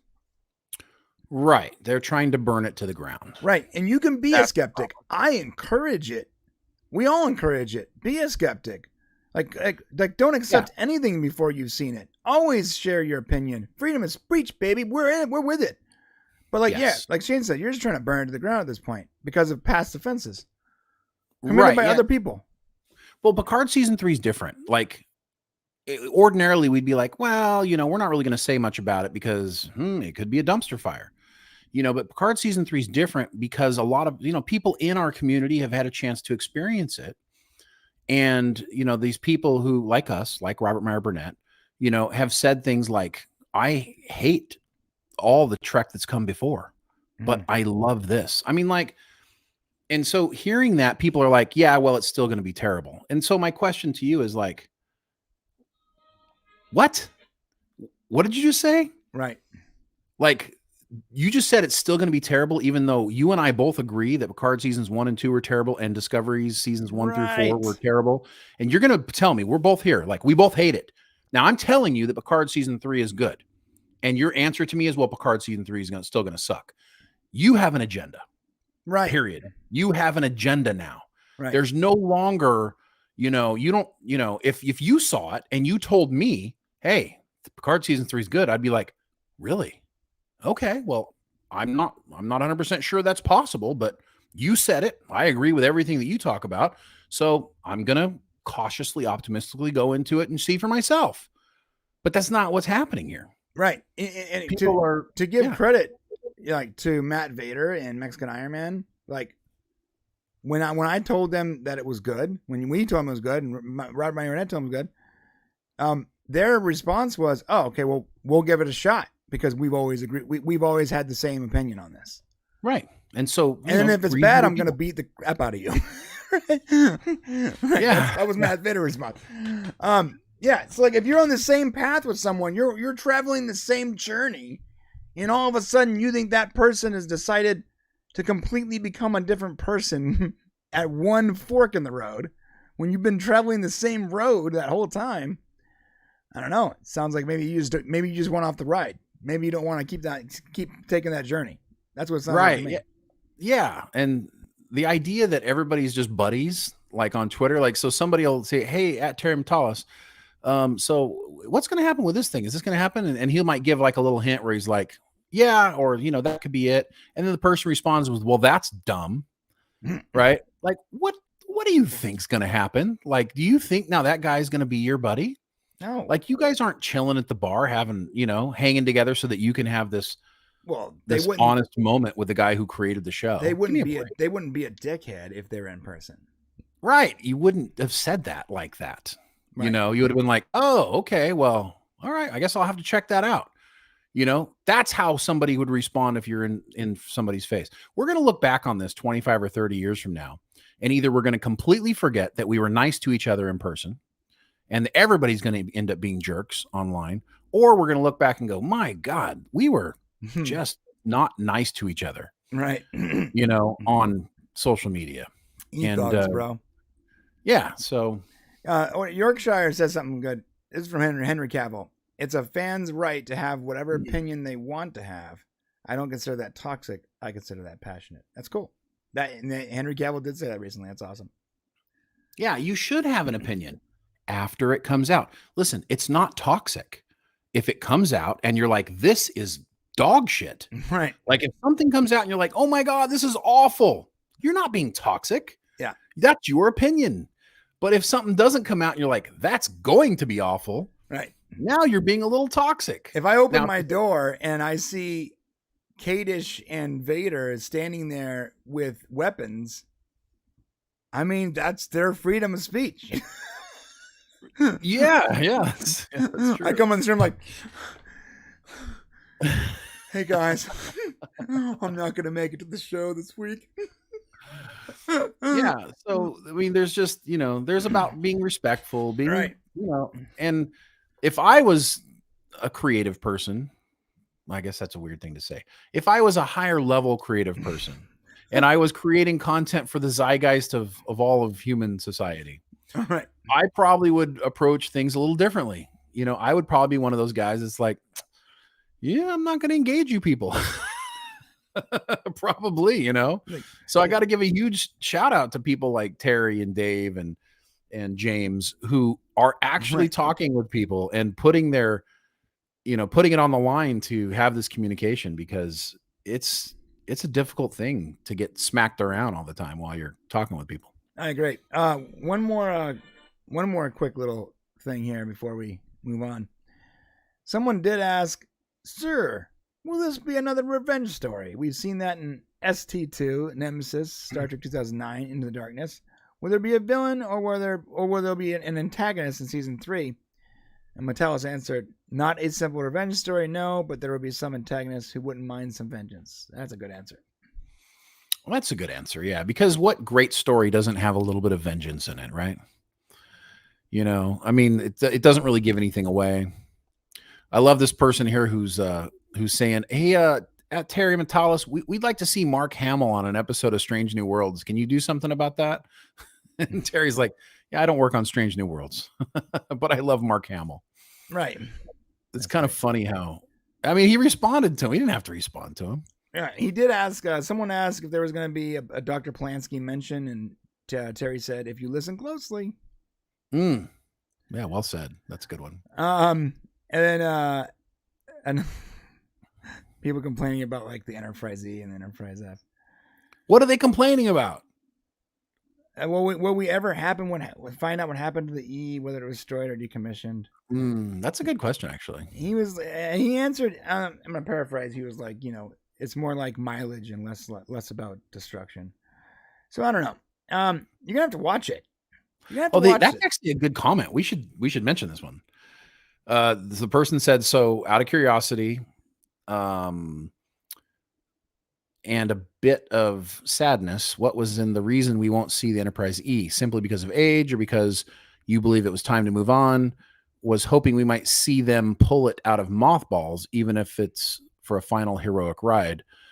And he said, because there was no way to do it organically, and I didn't want to jam it in, I really wanted the nods to be nods to the past nostalgia to feel part of the story. Sorry you're disappointed. I see you're tweeting a lot about it. That's a pretty, I got to tell you, that response by Terry is like super cool. Mm-hmm. Like he actually said, I'm sorry you're disappointed, right. Because this person didn't attack him. Like this person's wasn't like, this is going to be garbage, but he was like, look, I really care about seeing the Enterprise E. And Terry, because he, you showed that care and concern, he responded appropriately. Right. And I think that's what you should expect when you're communicating with these people. Yeah, I agree. 100%. All right. Well, that's it for the weekly Terry. Do me a favor, on the way to the comment section to scream at us. Please hit the subscribe button, because not enough of you guys are subscribed, and it's nuts. It's nuts. Also, like the video and share it and all the other stuff too. And that said, we'll be back next week with more Weekly Terry. Thank you very much. Thank you, guys. And the perfect segue to this would be to talk, and this will be the final story on this side of the stream, but talk about the fire James Gunn hashtag. Okay. And there's a lot of people that think that it's actually a lot. There's a lot here. Okay, let me start up here. We're talking about hashtag fire James Gunn. There's a lot going on about this in particular movement or hashtag. Are there bots? Is it all the Snyder people? What is starting it? And there's so much to it that it's very difficult to wrap your head around it, because we legitimately don't know if it is being powered by bots or whatever, right? How does that even work? Like, is somebody able to program that to be a thing? Is that how that works? I mean, I guess you I have don't like use bots as like a reason for everything, but bots have their own. A bot will be an account, right? Let's say it's like Miss June 2022, and it has a picture of a pretty girl, and it looks normal to us, but in reality, it's just a computer. It's a bot. It's a computer that's running the account, and someone's issuing it commands. So it's not a person. It's like one person or a group of people that are controlling thousands of these fake accounts. These are bot accounts. So then every time somebody says something that's in the bot's programming, it responds. Is that kind of how it works? Like a Reddit bot, like a Reddit response? Yeah, it's sort of like that. And they'll copy and paste the same response. Although they'll retweet each other to game the algorithm. And they'll ratio things, and like on Reddit, they'll downvote something to oblivion, or bots will, or they'll upvote it to the front page, that kind of stuff. Got it. So there was a petition filed, and this is the interesting part. The petition on change.org. So we are not new to petitions. No. You would even say that we might be pros at petitions. In fact, I'm just going to go ahead and say we are pros at petitions, because we have 2 petitions with thousands of, for instance, of signatures. We have the Save the Orville, and we have the Save Stargate.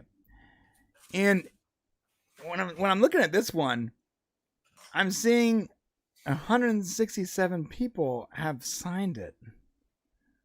Why is this being talked about like on news websites? Right. That's the problem with the news right now, bro. 2 people can say something, and then if somebody turns it into a news story, it's a news story. This is why it's hard. What you experienced earlier, you can't trust anything anybody says. 167 people saying they want to fire James Gunn is not news. No. It's not news. No.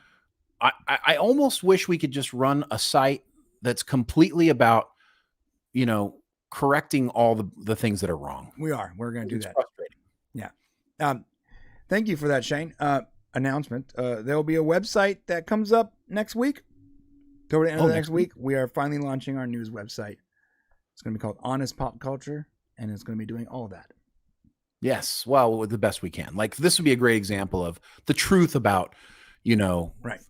Fire James Gunn. And then we'll describe why it's not news. Right. Yeah. So there are people, literally, like, news channels are talking about this as if it's a real thing. And to be fair, there are a ton of accounts tweeting it. But have you ever looked at someone's replies? And a perfect example, when Elon Musk bought Twitter, and it was like $44 billion or something crazy, right? Mm-hmm. There was one response where it was like, for $44 billion, you could have given everyone $1 million, and you go, and some like outlandish, ridiculous thing about like feeding the whole world or making everyone millionaires or whatever, right? Yeah. Then like the math didn't even add up. Like it was like $44 billion and everyone can be a millionaire. No, not. That's not how it works. Like it was all wrong, but it was liked a bunch and it had a ton of likes. So it was hearts or whatever. So it was at the top of the reply chain. And then you start to see every time someone talk about it, it's the same message. are people copying and pasting this and just replying with the same thing? Well, no, because even on the same thread, there are people that have this exact same comment with tons of likes and hearts. That is like the first sign that there is a bot problem. Yeah, that's a good point. Right? So when it comes to this bot problem in particular, there are tons of accounts where it just says like hashtag fire James Gunn and then a number like 0013, where it's almost like someone who programmed the bots made a mistake and didn't put like the text after the hashtag, and it's using like the number of bots that they have. That's so weird. Yeah. Right. But to be fair, this is the real meme. Fans on the internet, fans in the theater, like the DC fans don't necessarily show up the way Marvel fans do. Right. Right. So I don't know if it's bots, or I don't know how much of it's bots and how much is real, but there's no bots allowed on change.org, and there's 167 people over there. That's a good point. That's such a great point. You can't bot change.org. Right. Like that. I love that. I mean, you might be able to bot it, but it'd be much harder than botting Twitter. You would have to actually create different accounts for, right, for each of these things. And then, which would be, I think, hard. There's no like mega Gmail account creation method. Right. You'd have to actually have a team, an army of people willing to do something. Right. Yeah. Yes. It's funny is like, there was this article. I saw this article a while back where it talked about like, it was back when everyone was talking about bots on Twitter, and it was like everyone's worried about the bot problem on the internet, but they forgot about the human bots, and you're like, what? Yeah.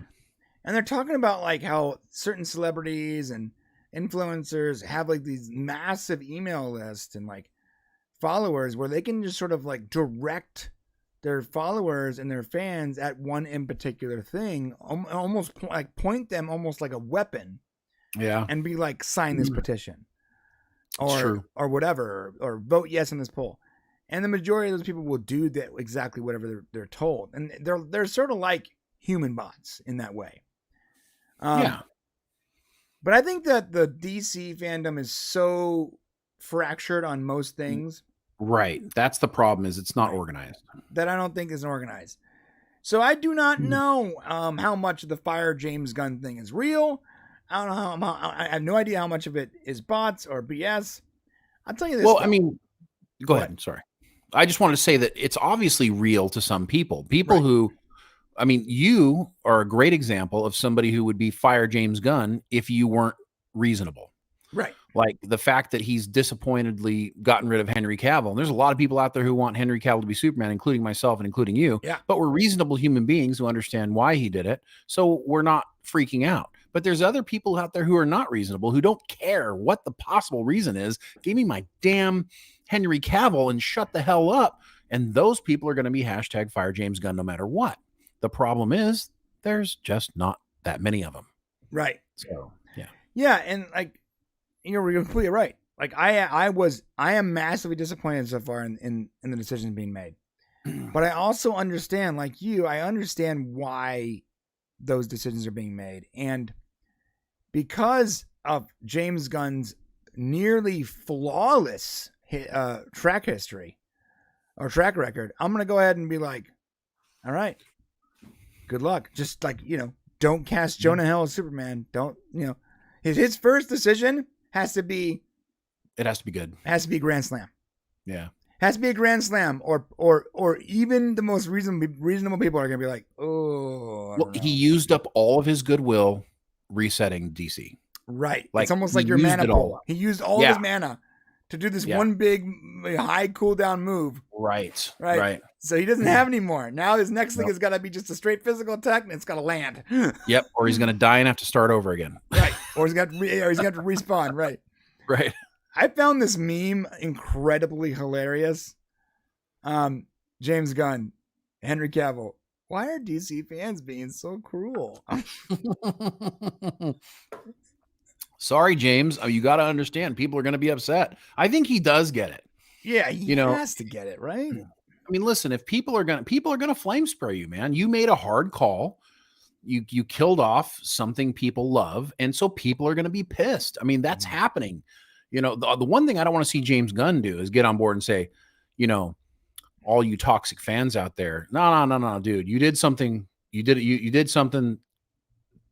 You did something that wasn't cool. And was necessary. Maybe necessary, but it still isn't popular. Right. And so you're going to have to take some heat for that. Right. You know, that's just the way life is. And then when you come out and you kill it, just like Terry Matalas did with Picard season 3, then you can reap the benefits of your rewards for going all in. Right. But we'll yet to see, because we don't have anything from James Gunn other than what he's done in the past. I found it it's so funny that Peter Safran is like completely silent. He's just like, I would be too, man. If he's the business guy. He should not say anything. Just be cool. He's like, are you sure, James? Was this good? Was this a good move? He's just like either James Gunn killed him and he's wearing a Peter Safran skin to meetings, or Peter Safran just doesn't want any of this. He's just like, I'm going to wait for all this to die down, and, you know, we'll talk about it. Well, all you can do is make it worse. Right. Like, what's the good news? Like, there's no good news. You can't go, well, look at here. Oh, you can't be, there's nothing. It's all there is no Henry Cavill, no Gal Gadot, no Snyder, anything. Okay. But I did some really great stuff in the past. I mean, you can't do anything. The best thing everybody can do is shut the hell up and go make something at this point. Right. Yeah. There's no more talking. And to be fair too, it's not just James Gunn's fault. Like, so like we talk about like the toxic Snyder bros out there, right? Like the Snyderverse people like really want Snyder to come back, and they're sort of unreasonable about it. Yeah, that's true. Yeah. But there's also, remember, there's an antithesis to that. There are the people that have hated Snyder from jump. And I don't know why, but okay. And they're the ones that talk about how better the Joker is and Batman. They're also pretty unreasonable, because like it or hate it, Batman vs Superman, you know, made nearly $1 billion. It made more than any DC movie to date, aside from Aquaman and Joker. I love that movie. Well, I like the unlimited cut's amazing. I don't like the theatrical cut very much. I mean, I love that movie though. I love the character development. I love everything in it. I love that we got Wonder Woman. I love that they kill Superman. I mean, I love it. Yeah. So a lot of these people talk about how, you know, horrible that movie was, but it made. Why was it horrible? 900. Well, in their mind, they're like, Lex Luthor was cringe. There's so many reasons. I've had so many conversations. But the thing is that movie, it didn't flop. It made $900 million. Yeah. All right. So it's not a flop. So there's both sides of this that are like sort of unreasonable. And every time I'm on Twitter, I see more and more why James Gunn was just like, F this. Like, we're just gonna start from flat. But the problem is, you can't run away from that. So if that was his reasoning, you cannot run away from criticism. You cannot run away from toxicity, because toxicity is part of culture now. Toxicity is an element of the pie in all situations. Tell me anything that's happened in the world in the last several years where some element of it doesn't have a toxic, you know, counterpunch to everything else happening, whether it's politics or religion or society or wokeism, or it doesn't matter. There is a toxic piece of the pie that you can never run away from. Like, go make something, and I'm telling you, 15% of people are going to have an opinion that you're not going to like. And so you can't run away from it. Where is it not? Please tell me something that everyone loves together. Because even Top Gun Maverick has people who are like, I hate this fucking movie. I'm really trying to think. Who doesn't like Top Gun, though? There are people out there who say Top Gun Maverick was a terrible movie. I think Top Gun Maverick you're never was better going to than win the first everybody. Movie. You know what I'm saying? Like, you're never gonna get everybody. Yeah, it's never gonna be 100%. That's for sure. I'm trying to think. Like lately, because there's stuff from the past that everyone pretty much just agrees is like the best thing ever. Maybe House of the Dragon. No, there are some people that don't like House of the Dragon. All right. Yeah, there are people that like actually hate it. Maybe that's the closest. I can't think of anything else. Yeah, most people were pretty much on board for House of Dragon, right? Yeah, I can't think of anything else either. So, I mean, James, look. Oh, man. I can think of one thing. What? Everyone was on board for Henry Cavill as Superman. Oh, there you go. That's true. There is, you don't hear like, hashtag fire Henry Cavill. I have never seen It a doesn't single exist. person that didn't like him as Superman. I've never seen a single tweet, a single That's a hashtag. good point. Yeah, you're right. That's why it's Henry so Cavill's unpopular. an overrated Superman. Yeah, no. I never hear that. Firing Cavill, or not firing, like not using Cavill, is like whether you like Snyder or you hate Snyder or you like BBS or you didn't like BBS, doesn't matter. Everyone That's liked a good point. everyone liked Cavill. So you made the one decision, the most unpopular decision that the most popular amount of people were all on board for. That's a good point. Yeah, you're right. It's at least in pop culture, so James, if you're running away from something, like you're running away from the criticism, you're going to have it. I mean, I will say Peacemaker didn't have much criticism. No, Peacemaker was fire. Great. So, I mean, Guardians of the Galaxy doesn't have any criticism. That's not true. Does it? Yeah, no, the I holiday don't hear special was great, but I remember criticism from the Ego of the Planet one, whatever it was called. Well, I loved it. But anyways, the I like first it too, one. but yeah. Yeah, I mean, so my point is like, he's not used to getting like toxic unless it's his old tweets. Like, he's not used to getting called out on his stuff. Even the Suicide Squad was mostly loved by everybody. Yeah, no, the Suicide. It's funny because I feel like the Suicide Squad would have been so much better received had it not had the stink. Yeah, of the first one. There are people that I know to this day that do not know that there's a difference between Suicide Squad and the Suicide Squad. I know. Yeah, no, you're right. They legitimately go, I'm like, oh, I didn't like that movie. Well, have you seen the Suicide Squad? Yeah, we're just talking about it. No, the Suicide Squad. So this makes so much sense now. Now that we've just broken down, we figured it out. We figured out James Gunn's mentality. This is why he's making these decisions. He is not used to getting criticism for his stuff.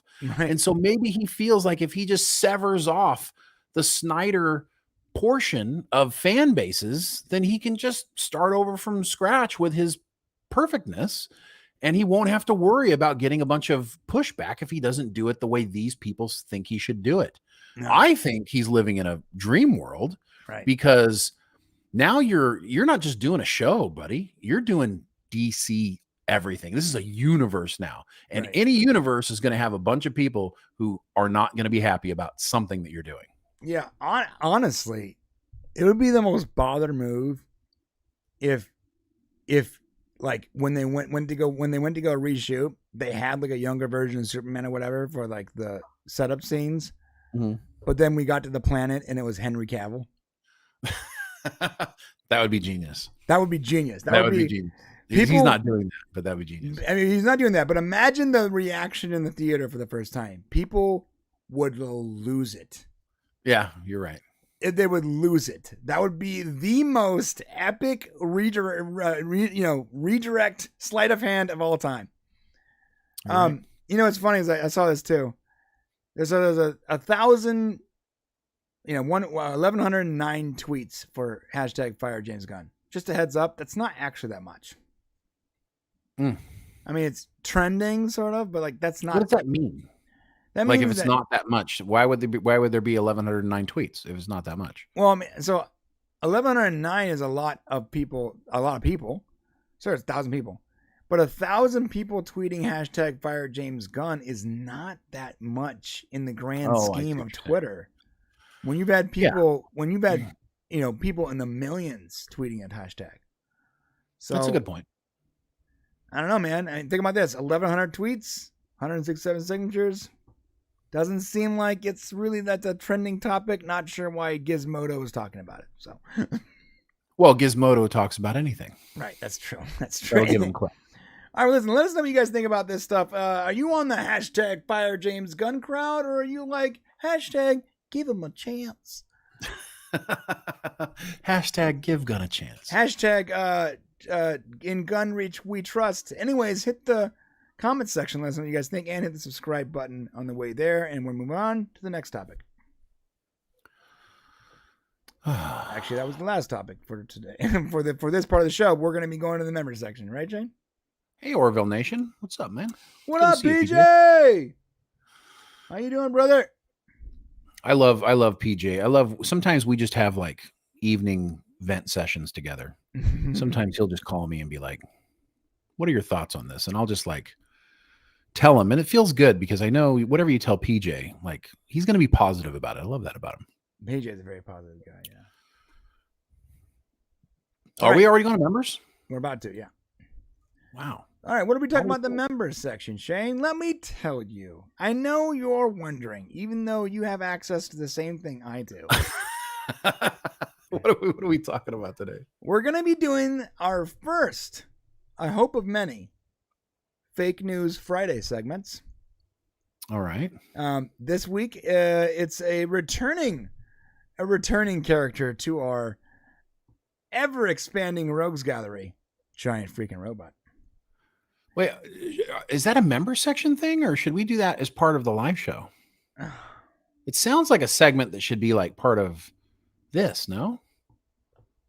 Shane it's a Shane cool just wants segment. Everything to be in them. Okay. Well, no, I mean, I'm like, it sounds like you just did this really cool thing called Fake News Friday. Like, and I just don't know how we can put that in the member section because it's like, it sounds cool. Like, if you want to put it in the member section later, fine, but I got to get a taste of this before we go members. Okay, that's fair. Okay, we'll do that. Okay, we'll do one more segment. We'll do the Fake News Friday here, but then after that, we are going to be going into the members section, and we're going to be talking about the Terminator reboot, the Pirates of the Caribbean reboot. Oh my God. Okay.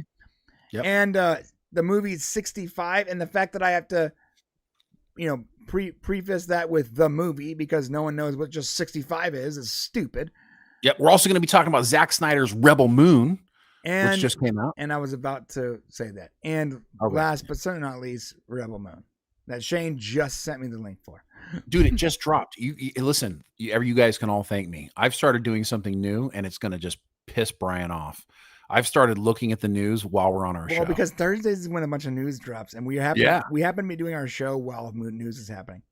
We're tired of having news drop while we're doing our show, and then like we miss it. So now it's just we're going to be on the cuff. We're going to be like riding this thing. We're not going to know anything, and we're going to share it with you guys first. Okay, so we're gonna finish up this portion of the stream with our Fake News Friday, and then we'll be moving into the members section with the Adam Driver movie, Rebel Moon. What else did I just say? Damn it! Oh, Terminator reboot, Pirates of the Caribbean reboot, Pirates of the Caribbean, right? Pirates of the Caribbean. Man, I just mumbled that. I'm like, Pirates of the Caribbean. We never showed the video clip of him like doing that thing for the kid, like dressing up as. No, we didn't. We'll talk about that in the segment. Johnny Depp is a legend. All right, listen. Let's jump into that. And if you're wondering right now, like, wait a minute, there's only a few more minutes of this awesome stream, and I want to be part of more. Well, you can always just join the members, and it's really easy. The link is in the description. Or just not do anything, just stay here and it'll take you there. And become a member on our main channel and you'll get the whole show. What, Shane? This cup of coffee was 3 months of membership. Yeah. So come on over, guys. So I've been ordering a new thing called a black eye. No, I didn't say black guy. I said black eye. Wait, I didn't even think you said black guy. So that's kind of weird. Because it was funny because when I ordered it, I was like, yeah, let me get a venti black eye. And the lady was like, I'm sorry. I was like, yeah, a venti you black want a eye? really large black guy. And Faith, one of our people that work for us, she's like, I think that they think you're saying black guy. I'm like, black space eye? Thank you. Yeah, this is black. It's a black eye. It's $7, And that would be almost 3 months of membership for Popcast Prime. Yeah. And mine's a little bit more because I added a shot. So it's definitely too expensive for coffee for why damn are we sure. drinking Starbucks? Oh, we don't have time to make coffee. That's why. No, I ran out of pods, dude. I ran out of coffee at home. Pods. And literally had to run down. I woke up and I said, I will kill everyone today if I don't have coffee. And ran down. Pods? Yeah, dude. Oh, yeah. That's the only way to K-cups, bro. No, I don't. I use regular coffee grounds. All right. I wouldn't do that no more. Right. It's time to move to pods. All right. Come on. They're cheaper. Listen, we're going to do Fake News Friday. Then we're going to the members section. We'll tell you more about it after the segment. Here we go. This is Fake News Friday. And if this segment is successful, I will take the time to make a stinger for this segment. Can I do one this time? Yeah. You did the weekly Sure, Terry. Let me do sure. this one. Ready? Fake News Friday. Kind of like SNL, you know? I don't know. Yeah. All right. Well, let's talk about it.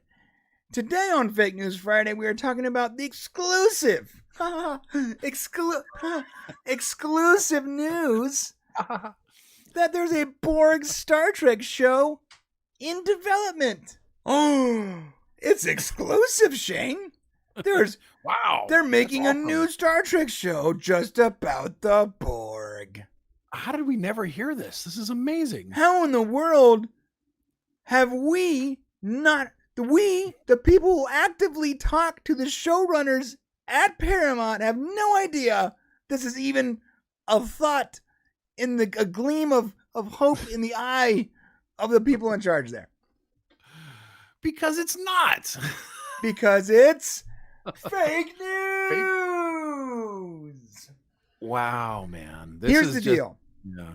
I'm sorry. Let me do that right. Here's the deal, boys. Is it possible that we are wrong and they are actually making a Star Trek show based on the Borg? There's a small, tiny percentage chance that's the case. I'm not sure there is. But more likely, Giant Freaking Robot is just lying.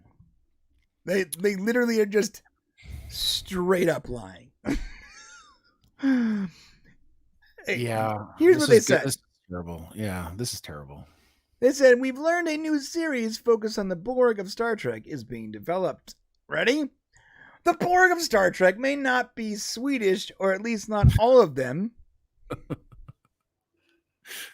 What the hell? They're bound to be a Swedish person or two assimilated into the collective, but according to our trusted and proven sources... Click this link and pay to be a part of that. Oh my god, this is so stupid. Trusted him. And it's bold. It's a link. Like, go to the Patreon and sign up. It's a dude that gets paid to hide stuff behind it. And then when you go to pay for it and go behind the paywall, we've done this before. It literally says exactly what they just said in one paragraph. No, like, this is who told me. This is why I know. Right. It's nothing. It's literally the exact same words that are here, right, but you just paid money to go see it. Right. It's almost like there's just a random dude that just makes all these like extraordinarily salacious guesses, and people pay him for some reason for it. Yeah, that's it. Because hey, you could pay to be a source. Anyways, according to their trusted and proven sources, they could be getting their own. They could be getting their own series. Because we don't know. We don't actually know anything. The comet could strike the Earth tomorrow. It's entirely possible that Trump murders Biden and takes over the country by force. And it's turned into an NFT. And then made that moment into an NFT and sold it. Right. It's entirely possible I leave my wife tomorrow and I marry a llama. All right. I'm not sure where that was going. Our sources tell us a series focusing on the cybernetic antagonists is in development at Paramount. We don't know if the Borg will be the villains or the heroes of the show. Get the fuck out of here. Really? Stop.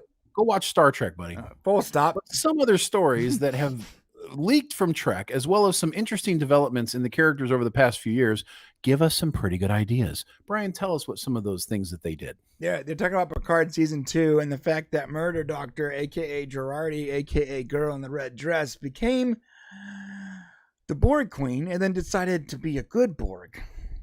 Yeah, so 100%, guys, we'll tell you this with 100% fact. That is not happening. No way, no how, not even a thought, not even an idea. They can't erase Girardi Borg fast enough. Yeah. Jaborgi. It was such a stupid and terrible decision to do that for Picard season 2.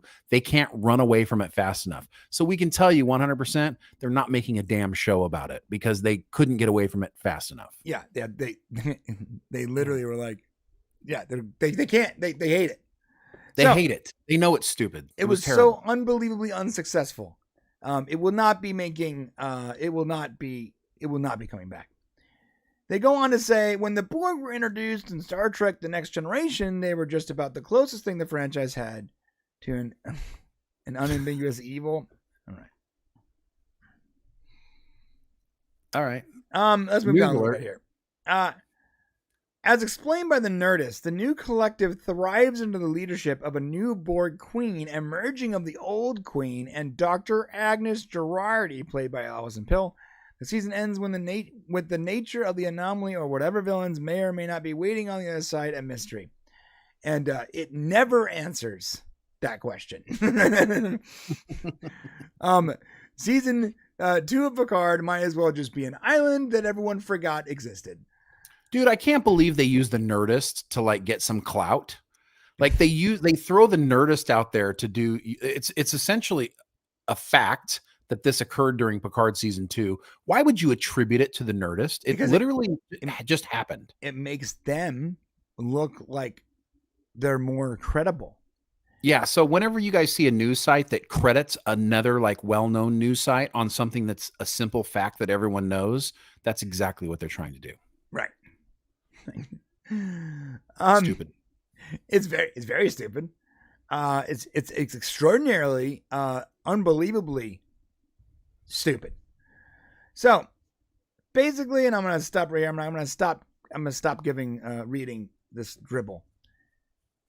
What they're saying is there may or may not be a Borg-centric series. And they finish it with, as soon as we know more specifics about the Borg Star Trek series, we'll make sure to let you know. Yeah. Don't hold your breath, folks. That's all she wrote. Yeah. And, so for future reference, you can just add this website. You run away from anything that's giant freaking robot. If you see it, just run away. Don't believe it. And definitely don't pass it off as information because it's not. So I'll tell you this, it's not a proven trusted source. You can always come back weekly for our Fake News Friday, coincidentally being done on Thursdays. Why is it Fake News Friday? Because even the name is fake. Oh my God, I like that. Fake News Friday because it's not. Yeah, it's not even on Friday. Yeah. You know what you should do? Honest Pop Culture presents Fake News Friday. But you come back for that, and we will wade through the muck and mire that is these websites. We will find the most ridiculous, most outlandish of stories, and we will then use that as clickbait to get views while we criticize it. Just being totally honest here. Yeah. Full transparency. Full transparency. Yeah. And by the way, if any of these things ever happen, please call us to the mat. If we ever do a Fake News Friday and we were wrong and they were actually they actually had the exclusive, we will apologize. I will apologize. Absolutely. Yeah. All right. So that's it for Fake News Friday. Hit the subscribe button on the way to the comment section. Let us know what you guys think about this story. You guys if they were wrong 99 times out of 100, I may not apologize for the one. Just heads up. Oh, yeah. What do they say? A broken clock is still right once a day? Twice a day. Or twice a day, yeah. Right. Right. All right. We're going to end this segment, and we're going to end this portion of the show. We are continuing the show. Like we said, we're talking about Adam Driver's movie 65, Pirates of the Caribbean reboot, Terminator reboot, and Rebel Moon by the infamous Zack Snyder. In the members section, And you can get there by going to the link in the description below, or literally do nothing. Let the stream end, and it will attempt to forward you there. If for whatever reason you are not forwarded to that link, then you can still click the link in the description below. Oh, and dang. What? We even got another piece of news we'll share over there. So David Zaslav did something. We'll share it in the member section, though. Oh, man. That's... Oh, not a bad thing. It was a good thing. Thank God. And you know what? Just for all the folks out there who don't want to scroll down and they don't want to wait, the link is also in the chat. And if you're not going to join us for whatever reason, we still love you, and we will see you next week. Hopefully, Absolutely. and if you don't join us in the member section, this is very important actually. If you're not coming to the member section and you're just going to wait until next week, I want you to remember this one thing. I want you to have the absolute best holiday you can this weekend. Absolutely. Yes. And remember this, it's not about what you get, it's not about what you give, it's about the time you spend with the people around you. 100% true. And when you spend it here with us, we appreciate you for it. So we do. Thank you. We love you. We love you. We love your faces. We love everything about you. Have a happy Christmas. Have a merry holiday. See you next time. Happy Hanukkah. And all of them, all the holidays, whatever. Well, my favorite one. What's the one with from Seinfeld, where they had like the metal pole